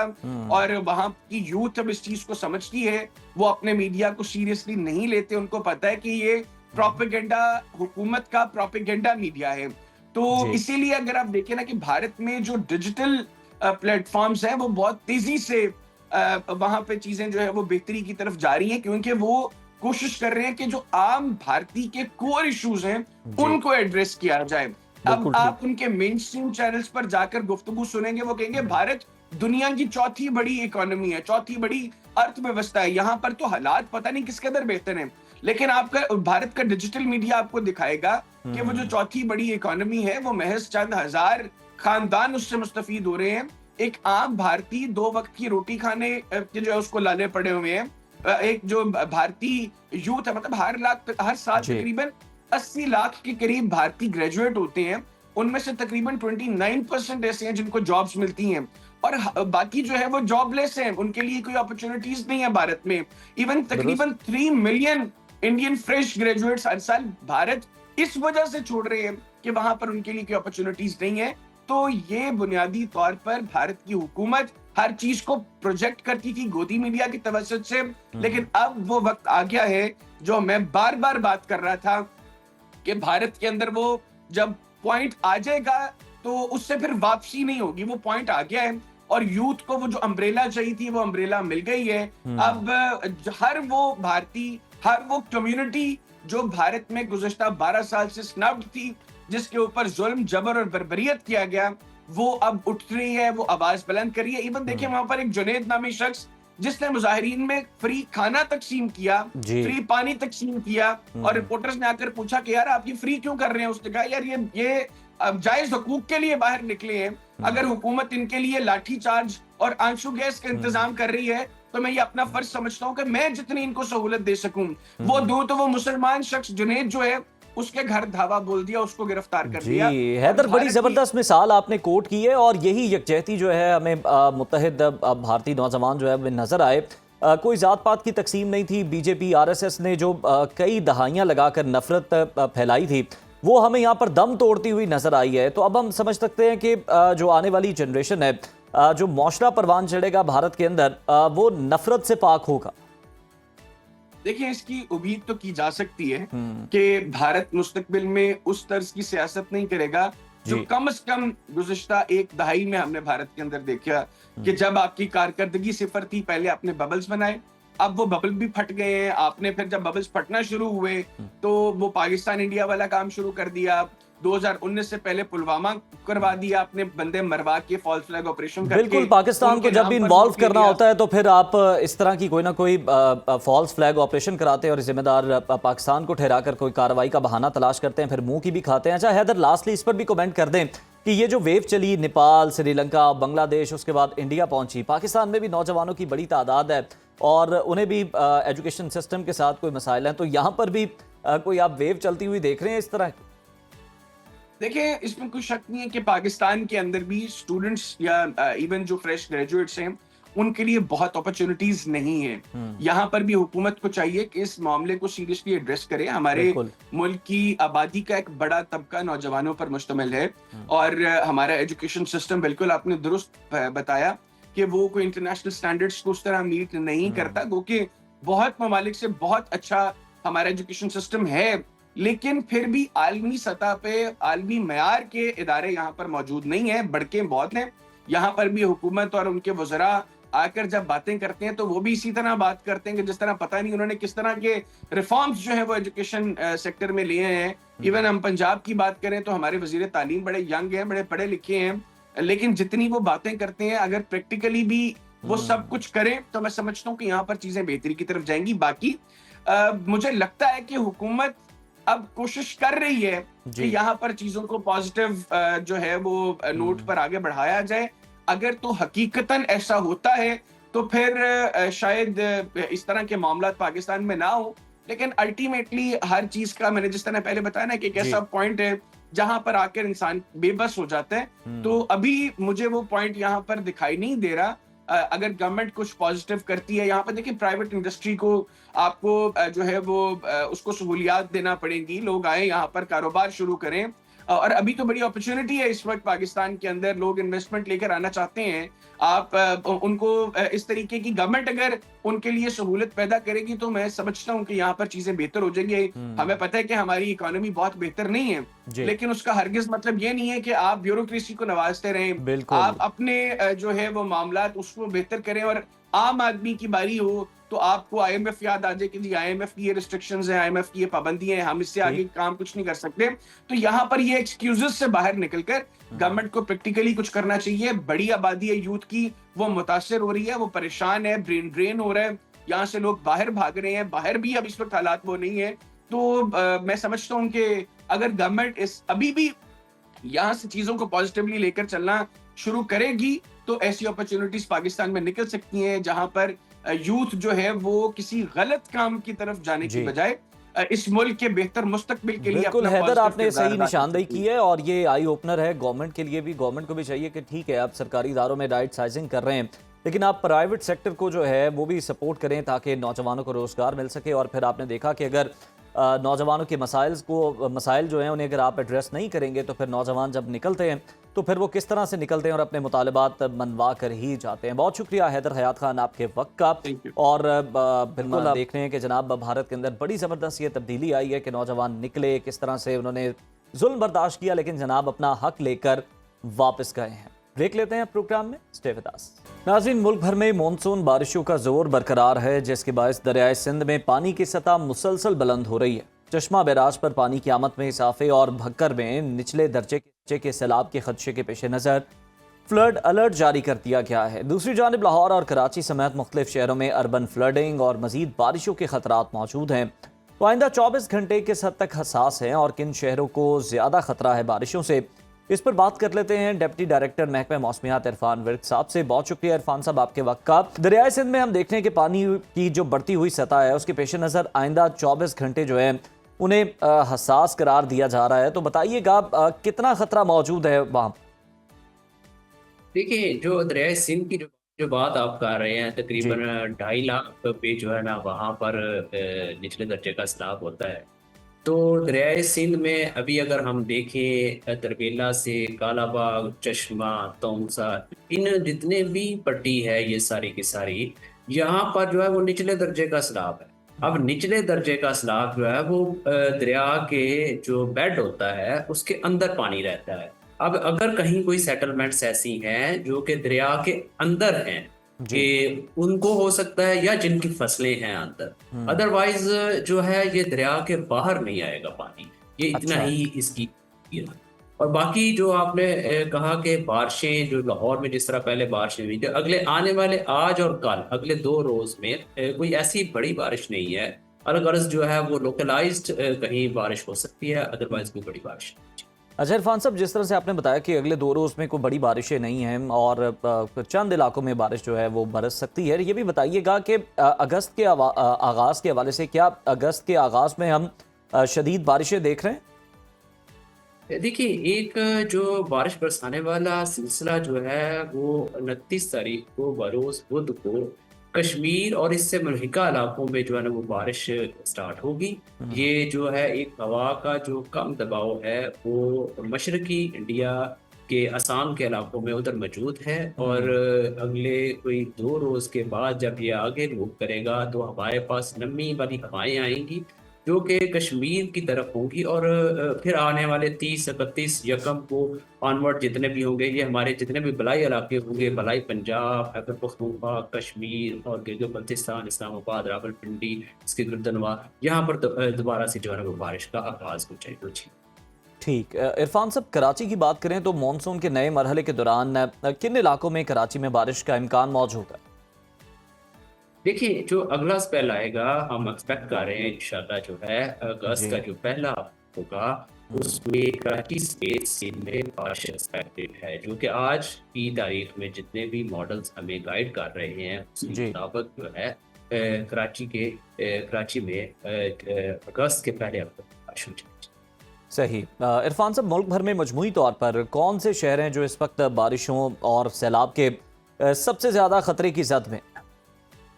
देखिए, अभी जो एक सैलाब की अगर बात करें, जो दरियाओं में जो सैलाब आया है, इसमें चिनाब में जो है वो आपके पास दरमियाने दर्जे का सैलाब आया था मराला में, वो अब चन्योट से गुजर रहा है। चन्योट से आगे अब जो है वो त्रिमो वगैरह जब वहाँ पर जो है ना आगे जाएगा तो ये पानी था जो निकल गया, गुजर गया। अब आगे मराला जो है वो नॉर्मल स्टेट पे है।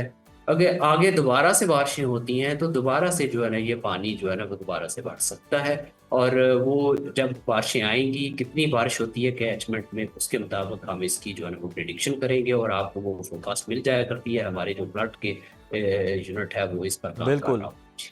अच्छा, क्या इस बार मानसून के स्पेल्स का दुरानिया मामूल से ज़्यादा है? महकमे मौसमियात के ज़िम्मन में क्या पेशगोई है? और बताइएगा कि सिस्टम जो है अगस्त में भी मजबूत रहेगा या फिर यह ऐसा ऐसा कमज़ोर पड़ना शुरू हो जाएगा बारिशें बरसाने वाला? देखिए जी, अगर मैं अभी तक की बात करूं तो अभी तक बारिशें नॉर्मल से ज़्यादा नहीं हुई पाकिस्तान। अच्छा। वो कि ये बारिशें जो है वो हमारे जो शुमाल मशरकी इलाके हैं वहाँ पर बारिशें आई हैं। इंडिया वाली साइड पे जो है ना वो ज़्यादा बारिशें हुई हैं, जिससे हमारे पास दरियाओं में पानी भी आया है। लेकिन जो हमारे पास ओवरऑल पूरे पाकिस्तान में जो बारिशें हुई हैं वो अभी तक नॉर्मल से कम है, ज़्यादा नहीं। तो यही प्रिडिक्शन थी कि जो थोड़े टाइम में ज़्यादा बारिश हो जाएगी। इसी तरह जिस तरह आपने देखा कि लाहौर में जो है 252 मिलीमीटर बारिश आपके जी पास आई थोड़े टाइम में। तो आगे आने वाले दिनों में भी हम एक्सपेक्ट कर रहे हैं, जैसे अगस्त का महीना है तो अगस्त में भी हम एक्सपेक्ट कर रहे हैं कि मानसून की बारिशें जो है ना वो बिल्कुल ठीक, यानी लाहौर में तो अच्छी बारिशें बरसी हैं और अगस्त में भी ये सिलसिला जो है वो जारी रहेगा। बहुत शुक्रिया, इरफान भट्ट साहब मौजूद थे और मौसम की सूरत हाल से मुतालिक हमें आगाह भी कर रहे थे, बता रहे थे कि जनाब महकमे मौसमियात की क्या प्रेडिक्शंस हैं। ये तो अपनी जगह मौजूद है, लेकिन अब हम आपको बता देते हैं कि जनाब फैशन में क्या चल रहा है और उस पर तनकीद क्यों हो रही है। तो बैनुल अक़वामी फैशन ब्रांड ज़ारा की नई मुतारिफ करवाई गई ढीली ढाली और इंतहाई लंबी पैंट तनाज़े का शिकार हो गई है। चौड़ी टांगों और ज़्यादा लंबाई वाली इस पतलून को सारिफीन ने मौत की पैंट का नाम दिया है और इसके गैर अमली डिज़ाइन की वजह से लोग चलते हुए और सीढ़ियां उतरते वक्त ठोकरें खाकर शदीद जख्मी हो रहे हैं और इसे डिज़ास्टर करार दिया जा रहा है। और सोशल मीडिया पर ऐसी सैकड़ों खवातीन की वीडियोस भी वायरल हैं जिन्होंने इस पैंट को पहनकर गिरने और चोटें लगने के अपने भयानक एक्सपीरियंस शेयर किए हैं। तो सवाल ये पैदा होता है कि ये ख़तरनाक लिबास जो कि इतना प्रैक्टिकल नहीं है, ये प्रोडक्ट टेस्टिंग के मरहले से आखिर पास कैसे हुआ, वो भी इतने बड़े ब्रांड के लिए। इस पर फैशन माहिरीन का कहना है कि ब्रांड्स कपड़ों की टेस्टिंग साकित मुजस्मों या एक जगह खड़ी मॉडल्स पर करते हैं जो अमली ज़िंदगी से बिल्कुल डिफरेंट होता है। माहिरीन के मुताबिक आजकल के दौर में लोग सहूलत और अपनी हिफाजत को पसे पुश डालकर सिर्फ जदीद फैशन का हिस्सा बनने को तरजीह दे रहे हैं और यही वजह है कि शदीद तनकीद और हादसात के बावजूद भी डेथ पैंट्स सोशल मीडिया पर मजीद वायरल हो रही हैं और लोग अपनी जान खतरे में होने के बावजूद इसे ख़रीद रहे हैं। यानी कि आप समझें कि बैंड वैगन पे जंप करने वाली बात है कि अगर सब कर रहे हैं तो जनाब बाकी लोग भी इसको देखा देखी कर रहे हैं, चाहे इसमें आपको नुकसान ही उठाना पड़े। बहरहाल ब्रांड्स को इस मामले में जनाब सोचना चाहिए कि कंफर्ट का भी ख्याल जो है वो रखना बहुत ज़रूरी है फैशन के साथ साथ। नाज़रीन, मशरिक़ वस्ता में जो जंग चल रही है और खत्ते की कशीदा सूरत हाल है, उसके बायस जहाँ हम देखते हैं कि आलमी सयाहत शदीद मुतासिर हुई, वहीं दुबई ने सयाहों को राग़िब करने के लिए एक मुनफरिद और पुरकशिश मंसूबे दुबई इनवाइट का आगाज़ किया है। इस स्कीम के तहत मुत्तहदा अरब अमारात के रिहायशी अपने दोस्तों और रिश्तेदारों को दुबई बुलाकर हज़ारों दिरहम मालियत के इनामात, होटल डिस्काउंट और तफरीही सहूलतें हासिल कर सकते हैं। इस नई स्कीम से फ़ायदा कैसे उठाया जा सकता है, ये जान लेते हैं। दुबई से हमें ज्वाइन किया नुमाइंदा सुनो न्यूज़ इमरान यूसुफजई ने। इमरान, बहुत शुक्रिया आपके वक्त। हमें ये बताइएगा कि जंग ने दुबई की सयाहत और होटल इंडस्ट्री को कितना नुकसान पहुंचाया है और ये जो दुबई इनवाइट स्कीम है इसकी भी डिटेल्स शेयर करें हमारे साथ। यकीनी तौर पर जो हालिया सूरत हाल है उसकी वजह से सबसे ज़्यादा जो मुतासरी हुए तो दुबई की मुतासरी हुई थी। उसी को दोबारा से रिबिल्ड करने के लिए, उससे दोबारा लोगों को अट्रैक्ट करने के लिए ये इकदाम जो उठाया गया था। आपको बताता चले कि मुत्तहिदा अरब अमारात में बहुत सारी फ्लाइट ऑपरेशन जो है, बहुत सारे एयरलाइंस ने या तो मुअत्तल कर दिया था या उसमें लिमिटेड सिचुएशन को दोबारा से रिगैदर करने के लिए, लोगों को दोबारा जमा करने के लिए ये Dubai department economy and tourism ने ये इकदाम उठाया कि उन्होंने दुबई इनवाइट के नाम से एक नई स्कीम जारी की है जिसके तहत लोगों को आप इनवाइट कर सकते हैं जो यूएई में रहते हैं, खासतौर पर दुबई दोस्तों और रिश्तेदारों को इनवाइट कर सकते हैं और इसके साथ साथ बहुत सारे इनाम जो है तकरीबन 3000 दिरहम तक के इनामात जो है वो हासिल कर सकते हैं। अच्छा इमरान, बताइएगा शराइत क्या हैं, किन किन लोगों को अब बुलाया जा सकता है, ब्लड रिलेशन को बुलाया जा सकता है या दोस्तों को भी बुलाया जा सकता है और क्या बेनिफिट्स हासिल होंगे?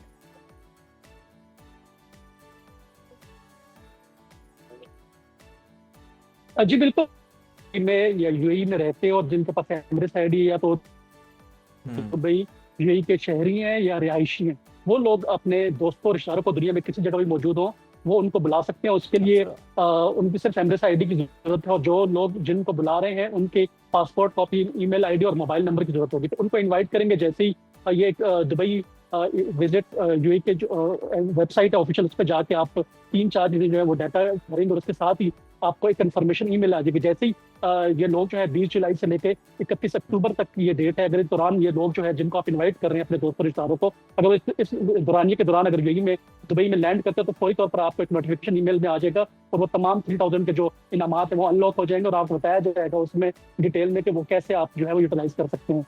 और इस तरह के ये तमाम इसमें होटल इंडस्ट्री है, एडवेंचर पार्क्स हैं, इसके साथ साथ इसको आप कैब्स या टैक्सी में इस्तेमाल कर सकते हैं। और इसके अलावा अच्छा। बेशुमार ऐसे इनामात हैं जो आप फर्दर, लेकिन एक बात है ना कि ये जो इनामात है ये आपको 31 दिसंबर तक जो है वो अवेल करने होंगे, ये उसके बाद फिर एक्सपायर हो जाएंगे। जी बिल्कुल ठीक है, यानी कि मुद्दत भी बता दी गई है कि कब तक ये इनामात जनाब आप इनसे मुस्तफ़ीद हो सकते हैं। अच्छा इमरान, हमें ये भी बताइएगा कि इस वक्त फ़्लाइट ऑपरेशन अगर देखें, अगर कोई बुला भी लेता है कहीं ना कहीं से अपने रिश्तेदारों को, दोस्तों को, तो क्या फ़्लाइट ऑपरेशन स्मूथ है, रूटीन के मुताबिक है, कोई प्रॉब्लम तो नहीं है?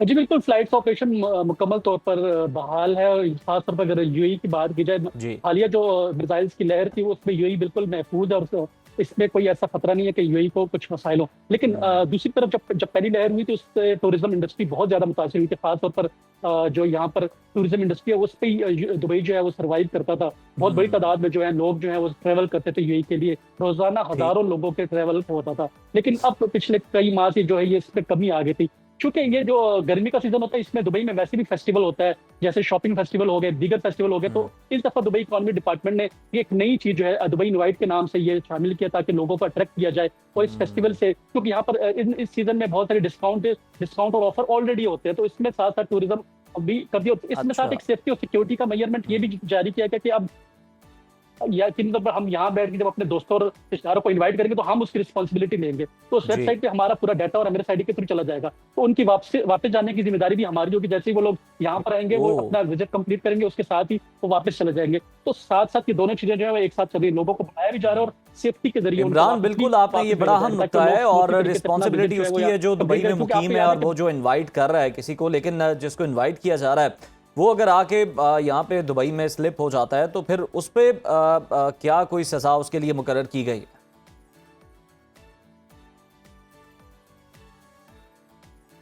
जी, यकीनी तौर पर अगर आप जिसको स्पॉन्सर कर रहे हैं और वो वापस वक्त पर नहीं जाता तो आपके वीज़ा को मसाइल हो सकते हैं। आपको दुबई इकोनॉमी डिपार्टमेंट जो है वो बुला सकता है और मुख्तलिफ किस्म के जुर्माने जो हैं वो आपको हो सकते हैं। ये एक नॉर्मल एक्सरसाइज है जो होती है। अगर आप किसी ट्रैवल एजेंसी के थ्रू भी वीज़ा लेते हैं तो उस ट्रैवल एजेंसी की जिम्मेदारी होती है, अगर वो ट्रैवल एजेंसी उस शख्स को जो मुद्दत है उस पर वापस नहीं जाती, उस जी। ट्रैवल एजेंसी को या तो उसके कोटा बंद कर दिया जाता है या फिर उससे मज़ीद जो है वो फाइन और जुर्माने किए जाते हैं। तो बिल्कुल, वही जुर्माना भी हो सेम सकता सिचुएशन जो है। है वो इमरान, इसके हमें भी आखिर में होगी। बस ये अगर बता आप दें उसको बुलाते हैं कि या क्या आपकी इसके लिए responsibility को वो आपकी कोई लंबी चौड़ी बैंक स्टेटमेंट होनी चाहिए या कोई और शराइत जो हैं वो रखी गई हैं इसके लिए? देखिए, ये जो दुबई इनवाइट है ये और विजिट वीजा तो ये टोटली डिफरेंट चीज है। इसमें आप नॉमिनेट कर रहे हैं एक्चुअली, और जी। लेकिन आप नॉमिनेशन के बाद जब आपका जो रिलेटिव है या दोस्त है वो वीजा अप्लाई करे तो वीजा अप्लाई की फीस, उसकी जो रहायशी डिटेल्स हैं, जो बाकी चीजें हैं वो तमाम सेम है, उसमें कोई तब्दीली नहीं की गई है।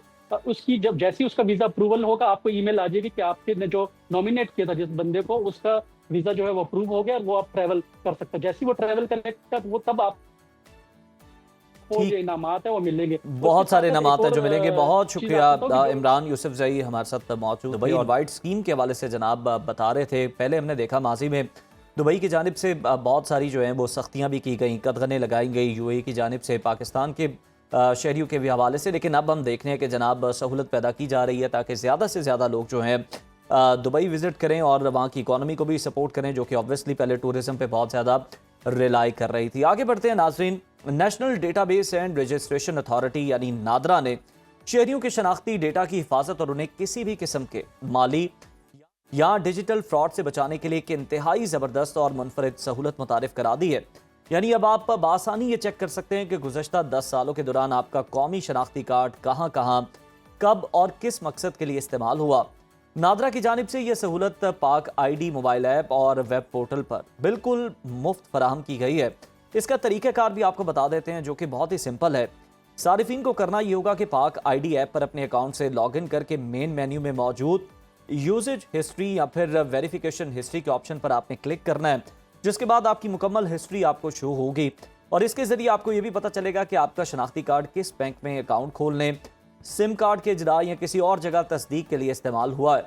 नादरा के इस इक़दाम से न सिर्फ शहरियों का डेटा महफूज रहेगा बल्कि शनाख्ती कार्ड के किसी भी गैर कानूनी इस्तेमाल का फौरी तौर पर आपको मालूम भी होगा। तो अगर आप भी ये जानना चाहते हैं कि जनाब आपका शनाख्ती कार्ड कहाँ कहाँ इस्तेमाल हुआ है तो पाक आईडी पर आप इसे चेक करें और अपने डेटा का दुरुस्त इस्तेमाल यकीनी बनाएं। और बिल्कुल नादरा की जानिब से बड़ा ऐसा इक़दाम है और इसकी बड़ी ज़रूरत महसूस की जा रही थी जो ये सहूलत फराहम की गई है।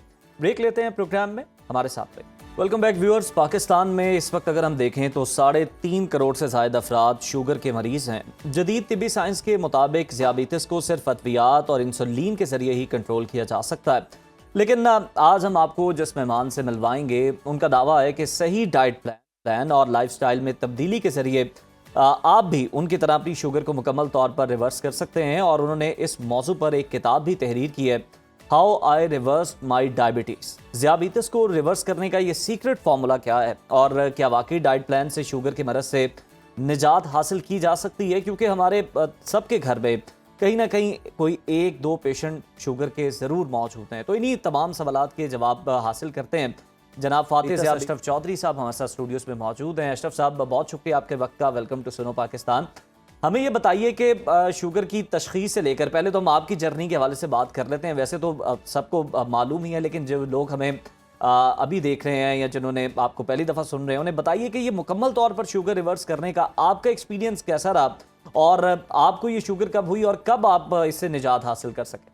जी, बहुत शुक्रिया जी उज़ैर साहब, आपने मुझे इनवाइट किया। Sugar welcome. पाकिस्तान में इस वक्त 3.5 करोड़ बंदे को पाकिस्तान में शुगर है और हम दुनिया में डायबिटीज़ कैपिटल बन चुके हैं। परसेंटेज वाइज तकरीबन हर तीसरे बंदे को या 33% एडल्ट पाकिस्तानी जो हैं उनको डायबिटीज़ डायग्नोज हो चुकी है।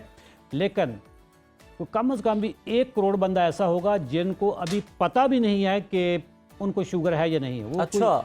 किसी और बहाने से वो डॉक्टर्स के पास जाते हैं, वहाँ पे पता चलता है कि जो उनको शुगर है। तो और जो प्री डायबिटीज़ है जी, प्री डायबिटीज़ तो उज़ैर साहब बस उन्हीं को है जिन्होंने अभी टेस्ट नहीं करवाया। ओहो, ठीक है, प्री डायबिटीज़ का मतलब ये है कि इनको अगले 3 सालों में 4 सालों में फुल फ्लेज ये डायबिटिक हो जाने हैं। इस वक्त हम एक सुनामी से गुजर रहे हैं, डायबिटीज़ की सुनामी। और इसके पीछे क्या कॉजेज़ हैं, मैं खुद चूँकि इसमें से गुजरा हूँ। हमारा सारा इसमें जो जहाँ से प्रॉब्लम स्टार्ट होता है वो हमारी डाइट है। वैसे सारे डॉक्टर यही कहते हैं जब भी टीवी शोज़ पे आपके पास आते जी। हैं, वो यही कहते हैं कि लाइफस्टाइल की बीमारी है। लेकिन जब उसका ट्रीटमेंट के आते हैं तो फिर वो लाइफस्टाइल की बात नहीं करते। वो कहते हैं कि जी नहीं, बीमारी लाइफस्टाइल की है, लेकिन आप मेटफॉर्मन खाएं, आप सल्फोनल यूरिया लें। ठीक है, जबकि मैं इसी रहा मुगालते में रहा कि 18 साल तक उज़ैर साहब कौन सी गोली होगी जो इजाद नहीं हुई और मैंने नहीं ली होगी। अच्छा, ठीक है, 2004 में मुझे डायग्नोज हुई और 2022 तक ये 18 साल बनते हैं। 18 सालों में मैंने कोई मतलब जितने भी फार्मूले इजाद हुए हैं वो सारे लिए, और आखिर में अब डॉक्टर कह रहे थे कि जी चौधरी साहब अब आपको इंसुलिन पे आना पड़ेगा।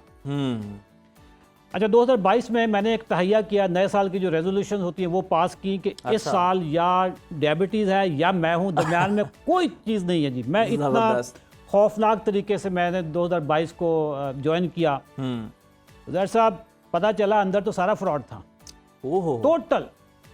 जब आप ये कहते हैं कि ये ग़िज़ाई बीमारी है तो मुझे दवाइयाँ क्यों दी जा रही, मेरी ग़िज़ा क्यों नहीं दुरुस्त करवाई जा रही, मेरा लाइफस्टाइल क्यों नहीं दुरुस्त करवाया जा रहा। वैलिड। मैंने दुनिया के जो अजीम दिमाग हैं जिन्होंने डायबिटीज़ रिवर्सल पे बातें की, जो किताबें लिखी, उनके पॉडकास्ट सुने, जिसमें कनाडा के एक मशहूर डॉक्टर हैं, उनका नाम है डॉक्टर जैसन फंग, जिसका मैंने किताब में अपनी में हवाले भी दिए हुए हैं। ठीक, उनकी जब मैंने किताब पढ़ी द डायबिटीज़ कोड, और फिर और भी कुछ लोगों की मैंने किताबें पढ़ी, जैसे मेटाबॉलिकल एक किताब है, डॉक्टर रॉबर्ट लस्टिग, ये पीडियाट्रिक एंडोक्रिनोलॉजिस्ट हैं अमेरिका के, फिर एक डॉक्टर जोल फरमैन। इन सब की जब किताबें पढ़ी तो उज़ैर साहब अंदर से कहानी इतनी मुख्तसर से निकली। मैं आपको एक मिसाल दूंगा कि वो एक हमारे अशरफ साहब, पहले तो मैं ज़रा आपकी वो बुक के हवाले से भी बात कर जनाब। ये ख़ास तौर पर अशरफ साहब हमारे लिए भी ये बुक लेकर आए हैं और बड़ी ज़बरदस्त ये किताब है। और इस किताब के हवाले से यकीनन जो उनका अपना एक्सपीरियंस है, जो कि लोगों के साथ अपना ज़ाती भी है और पेशेंट्स के साथ भी, वो सारा कुछ इसके अंदर तहरीर है। बड़ी क्रेज़ी के बाद ये उन्होंने किताब लिखी है। इस पर भी जानेंगे कि जनाब क्या ख़ास चीज़ें इसके अंदर मौजूद है। तो अशरफ साहब, ये जो आप नुक्ता अभी बयान कर रहे थे, ये बड़ा ख़तरनाक है कि ये जो 3.5 करोड़ हम सुन रहे हैं, ये तो मंजर आम पर आ चुके हैं, लेकिन जो ऐसे हैं जिनके अंदर अभी मौजूद है और उन्हें टेस्ट कराने पर खुदा ना खास्ता पता चलेगा, उन्हें हमने कैसे बचाना है?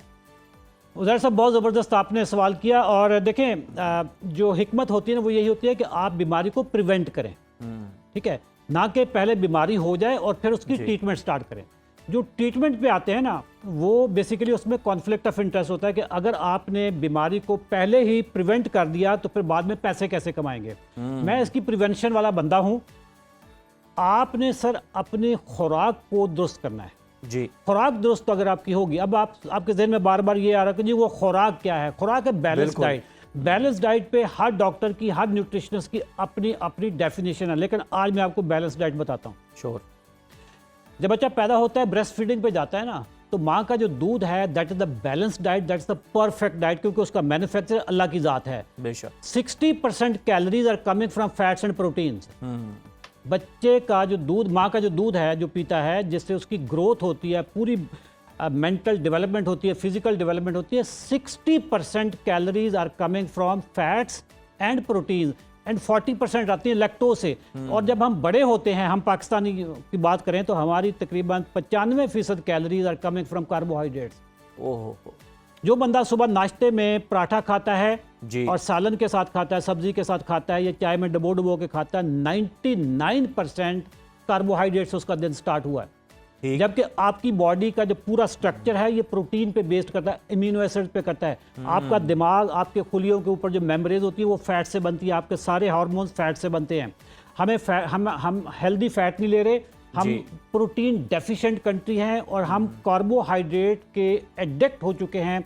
शायद वो सस्ते हैं, शायद वो पैलेटेबल हैं, टेस्टी हैं, कुछ भी है। शायद हमारे इस खित्ते में वो सस्ते मिलते थे, हमें मुयस्सर ही वही थे, जिसकी वजह से हमें कार्बोहाइड्रेट की ज़्यादती होगी। जब कार्बोहाइड्रेट की ज़्यादती होगी, हमारी बॉडी में ग्लूकोज बढ़ेगा। ग्लूकोज को बर्न करने के लिए इंसुलिन आएगी, क्योंकि उसने सेल तक पहुंचाना है। जब इंसुलिन की ज़्यादती होनी शुरू हो जाए, उधर साहब बड़ी इंपॉर्टेंट बात मैं बताने लगा, कोई डॉक्टर नहीं ये चीज़ें बताएगा। बिल्कुल। जब इंसुलिन की ज़्यादती आपकी बॉडी में होना शुरू हो जाए तो ये समझ लो कि प्री डायबिटीज़ से पहले वाली स्टेज है ये। अच्छा। एक डायबिटीज होती है, एक प्री डायबिटीज होती है, एक प्री डायबिटीज होती है। ठीक है। इस स्टूडियो में जितने भी बंदे बैठे हैं सर, मैं सबको कहूंगा कि आप फास्टिंग पे अपना इंसुलिन लेवल चेक कर लें। अच्छा। अगर वो जो रेंज है उसके लोअर लेवल पे आप हैं तो आप ठीक हैं। जो ही वो मिड से ऊपर जाते हैं, समझ लो कि आप प्री डायबिटीज पे पहुंच गए हैं। 3-4 साल के बाद आप प्री डायबिटीज में हो जाएंगे और 3-4 साल के बाद आप डायबिटीज में चले जाएंगे। ये सफर जो डायबिटीज का, ये एक ही दफा नहीं हो जाता। इसको डायबिटिक होने का सफर जो है कम से कम भी कोई 10 साल पहले स्टार्ट होता है। अच्छा। आज इस वक्त उज़ैर साहब कंडीशन ये है कि पाकिस्तान में हमने कभी सुना नहीं था कि 15 साल का बच्चा हो और उसको टाइप 2 डायबिटीज हो। जी हाँ। जिस ज़माने में मुझे डायबिटीज़ हुई थी, 25-30 साल वाले को भी समझते थे कि शायद ये टाइप 1 ना हो, इसका लबलबा ना मर गया हो। अभी 15 साल वाले बच्चे उसमें फुल फ्लेज टाइप 2 डायबिटिक में आ रहे हैं। और उसके पीछे कोल्ड ड्रिंक्स हैं, काले पीले नीले लाल हरे शरबत जो हैं हम धड़ाधड़ पीते हैं। चीनी का हम बेतहाशा इस्तेमाल करते हैं। पाकिस्तान बाय द वे उन कंट्रीज में है जहाँ पे पर कैपिटा चीनी की कंजम्पशन हाईएस्ट है और गोश्त की लोएस्ट है। बिल्कुल ठीक है। लोगों को लगता है कि पाकिस्तानियों को गोश्त खाते हैं। और सब ये जो बच्चों को पैदाइश से ही फॉर्मूला मिल्क पे लगा दिया जाता है, उसके अपने अंदर कितनी शुगर शामिल है? उसके अंदर पहली बात तो वो फूड होती नहीं है जी। जिस चीज को पढ़ने में आपको दुश्वारी हो, मतलब फूड के ऊपर कभी भी नहीं लिखा होता कि नेचुरल जी, फूड के ऊपर कभी भी नहीं लिखा होता ऑर्गेनिक। सर अगर आपको उसके इंग्रेडिएंट्स पढ़ने में, तलफ़्फ़ुज़ इस्तेमाल करने में मुश्किल पेश हो रही है, that means it's an invention, it's not a food. आप फार्मूला मिल्क को देख लें, उसके जो इंग्रेडिएंट्स होते हैं सर वो पढ़े नहीं जाते। हमारे बच्चों के पेट में क्या चीज़ आती है डे 1 से। सर इस वक्त जो पूरी दुनिया में ये ऑटिज़म फैल रहा है जी, बड़ा इंपॉर्टेंट टॉपिक। आज से सर हमने इस पे कभी बात करेंगे क्योंकि मैं आजकल ऑटिज्म पे भी पढ़ रहा हूँ। आज से सर 10 साल पहले 20 साल पहले ये लफ्ज़ का भी नहीं पता था। आज ऑटिस्टिक स्कूल खुल गए हैं, ऑटिस्टिक ट्रेनिंग चल रही है। और फिर इसके अलावा ADHD जो आपके अटेंशन डेफिसिट डिसऑर्डर है, ये सारी चीज़ों का जो ताल्लुक है फूड के साथ है सर। अशरफ साहब, आप सही कह रहे हैं। ये जो फार्मा इंडस्ट्री है, अब आप क्या कह सकते हैं कि एक पूरा विशेष सर्कल है। आप बता रहे हैं कि आपको इतनी देर जो है वो टैबलेट यूज़ करने का कहा गया, फिर इंसुलिन, यानी ये तो बंदा इससे बाहर निकल ही नहीं सकता। निकल सकता सर। तो अशरफ साहब, आप किस तरह से कन्विंस करते हैं और कितना चैलेंजिंग होता है लोगों को ये समझाना कि जनाब आप ये गोली छोड़ें, इंसुलिन छोड़ें, आप अपनी डाइट के जरिए इसको रिवर्स करें?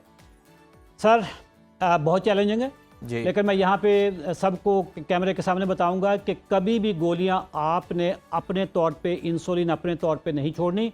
अच्छा। आप अपनी खुराक दुरुस्त कर लें, शुगर आपकी ठीक होनी शुरू हो जाएगी, लेकिन हमेशा गोली आपने कम करनी है, ज़्यादा करनी है, छोड़नी है। इंसुलिन कौन सी पे छोड़ के कौन सी पे शिफ्ट होना है, सुबह कौन सी, रात को कौन सी, वो सारी आप अपने ऑथेंटिक डॉक्टर से करेंगे। और डॉक्टर भी वो होगा जिसको न्यूट्रिशन का पता होगा। उधर से मैं रात एक किताब पढ़ रहा था रॉबर्ट लस्टे की। उसने बताया कि अमेरिका में जो डॉक्टर्स की डिग्री है, जो 4-5 साल का इनका कोर्स होता है, एमडी की डिग्री है, उनको सिर्फ 20 घंटे न्यूट्रिशन पढ़ाई जाती है।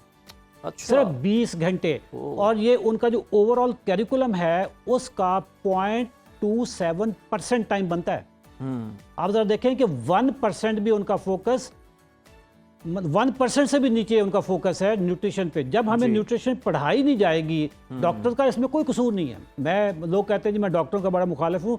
भाई मेरी तो अपनी आप पे तनकीद भी बड़े करते हैं। सर, अभी मेरी तो बुक अपनी आ टीम- गया, पता नहीं क्या बनेगा अशरफ साहब। साहब मेरी टीम में खुद डॉक्टर हैं। मैं तो मेरा जो और बड़े काबिल डॉक्टर हैं, काबिल माशाल्लाह। डॉक्टर, स्पेशलिस्ट डॉक्टर हैं सर। डॉक्टर्स बेचारे मासूम हैं, इनको पढ़ाई नहीं की न्यूट्रिशन। अभी जो इस वक्त अमेरिका में जो नई रिजीम है, ये ट्रंप वाली, इनका जो हेल्थ सेक्रेटरी है सर, उसने ऐलान किया है कि मैं उन्हीं कॉलेजेस को, यूनिवर्सिटीज़ को फंडिंग दूंगा जो अपने डॉक्टर्स को न्यूट्रिशन पढ़ाएंगे। जबरदस्त। अब ये न्यूट्रिशन का नॉलेज डॉक्टरों को जब आना शुरू हो जाएगा तो आप देखिएगा कि बैलेंस डाइट की तरफ आना शुरू हो जाएगा। अभी आपने डॉक्टरों के नॉलेज का मैं आपको थोड़ा सा आइडिया दे देता हूँ। Sure. एक डॉक्टर कहेगा रेड मीट नहीं खाना, दूसरा कहेगा खा लो। हाँ जी। एक कहेगा कि अंडे की जर्दी फेंक दो, हाँ। दूसरा आएगा वो कहेगा जी नहीं अंडे की जर्दी तो खा लेनी चाहिए। एक कहेगा देसी घी से बंदा मर जाता है, आपके आर्टरीज क्लॉग हो जाती है, दूसरा कहेगा नहीं देसी घी खा लेना चाहिए। कंफ्यूजन ही कंफ्यूजन। मतलब इतनी कंफ्यूजन है कि उनको पढ़ाया नहीं गया। जिसने जिसकी किताब पढ़ ली, जिसने जिसका पॉडकास्ट सुन लिया, जिसने जो बात सुन की जहन में बैठ गई, वही चीज़ है। अदरवाइज इस वक्त डॉक्टरों का खुराक पे, न्यूट्रिशन पे ज़ीरो नॉलेज है। उसका सबूत यह है कि आप 4 डॉक्टरों को बिठा के उनके साथ बात कर लें। एक आपको अंडे से मना कर रहा होगा, दूसरा आपको अंडा खाने की तरकीब दे रहा होगा, एक आपको गोश्त से कहेगा जी यूरिक एसिड होता है, दूसरा कहेगा यूरिक एसिड गोश्त से नहीं होता, फ्रुक्टोज से होता है। अशरफ साहब, हम आपके साथ नेक्स्ट प्रोग्राम में ऑटिज्म वाले टॉपिक पे भी बात करेंगे, लेकिन लास्टली ज़रा अपनी बुक के हवाले से कर्टन रेजर दे दें, बता दें कि इस बुक के अंदर क्या आपने चीज़ें जो हैं वो तहरीर की हैं जिससे लोगों को बहुत फ़ायदा होने वाला है, शुगर के पेशेंट्स को खास तौर। सर मेरी अपनी हिस्ट्री है कि मैं किस किस मराहल से गुजरा, डायबिटिक पेशेंट को क्या क्या प्रॉब्लम्स आते हैं, वो मैं सारा उसमें से गुजरा हुआ। पूरी मेरी एक जर्नी है। फिर मेरे अंदर अवेकनिंग कैसे आई, वो अवेकनिंग का जो मेरा सफ़र था, मैंने कहाँ से पढ़ना शुरू किया, कहाँ तक गया, और मेरा जो थॉट प्रोसेस था डायबिटीज़ के बारे में वो कैसे चेंज हुआ। फिर जब आपको ये पता चल गया कि this is a dietary disorder, this is lifestyle disorder, तो फिर कौन सी डाइट आपने करनी है, कौन सा लाइफस्टाइल आपने अपनाना है, कौन सा आपने छोड़ना है, कौन सी डाइट के बिल्कुल करीब नहीं जाना, वो पूरा मैंने न्यूट्रिशन प्लान, ठीक, उसमें अपने डाइट प्लान बताए हुए हैं। फिर एक चीज़ बड़ी इंपॉर्टेंट है उज़ैर साहब कि हमारे मुल्क में जो सप्लीमेंट या मिनरल्स का जो कॉन्सेप्ट है हमें पता ही नहीं है सर। इस वक्त जो डायबिटिक लोग होते हैं ना, उनको 3-4 मिनरल्स की तो इतनी डेफिशिएंसी होती है, सोच नहीं सकते। वैसे तो हमारे मुल्क में सब जगहों पे, जैसे विटामिन डी है, अगर आप मुझे इजाज़त दें तो मैं आपको बड़े शॉर्ट टाइम में बता सकता हूँ कि पाकिस्तानियों को किन किन सप्लीमेंट्स की ज़रूरत है। Number 1 sir vitamin D. We are a deficient country. उसका एक रीज़न ये है कि हमारा कॉम्प्लेक्शन ठीक नहीं है जी। ये कॉम्प्लेक्शन जो है ना पाकिस्तानियों का, ये विटामिन डी अब्जॉर्ब ही नहीं करता। अदरवाइज इतनी धूप पड़ती है इस मुल्क में, और मजदूरों का तो विटामिन डी पूरा होना चाहिए ना। हमारे पास जो आते हैं, जब हम उनका विटामिन डी करते हैं, वो बिल्कुल लोअर लेवल पे होता है। ठीक है। अच्छा, विटामिन डी को आप जब लेते हो, अब सप्लीमेंटेशन इसकी चाहिए होती है। मैं किसी कंपनी को प्रमोट नहीं कर रहा ना, मैं मेरी अपनी कोई ऐसी प्रोडक्ट है। मैं सिर्फ आवाम की फलाह बहबूद के लिए कि विटामिन डी आपने जब भी लेना K2 के साथ लेना है।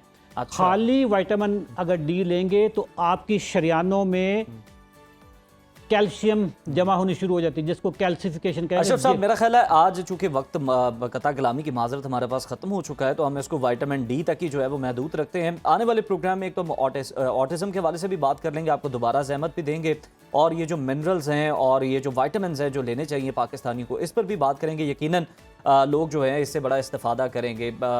आज के प्रोग्राम से जनाब आपसे इजाज़त चाहेंगे। अशरफ चौधरी साहब का बहुत ज्वाइन करने के लिए। कल दोबारा आपकी खिदमत में हाजिर होंगे, तब तक के लिए अल्लाह।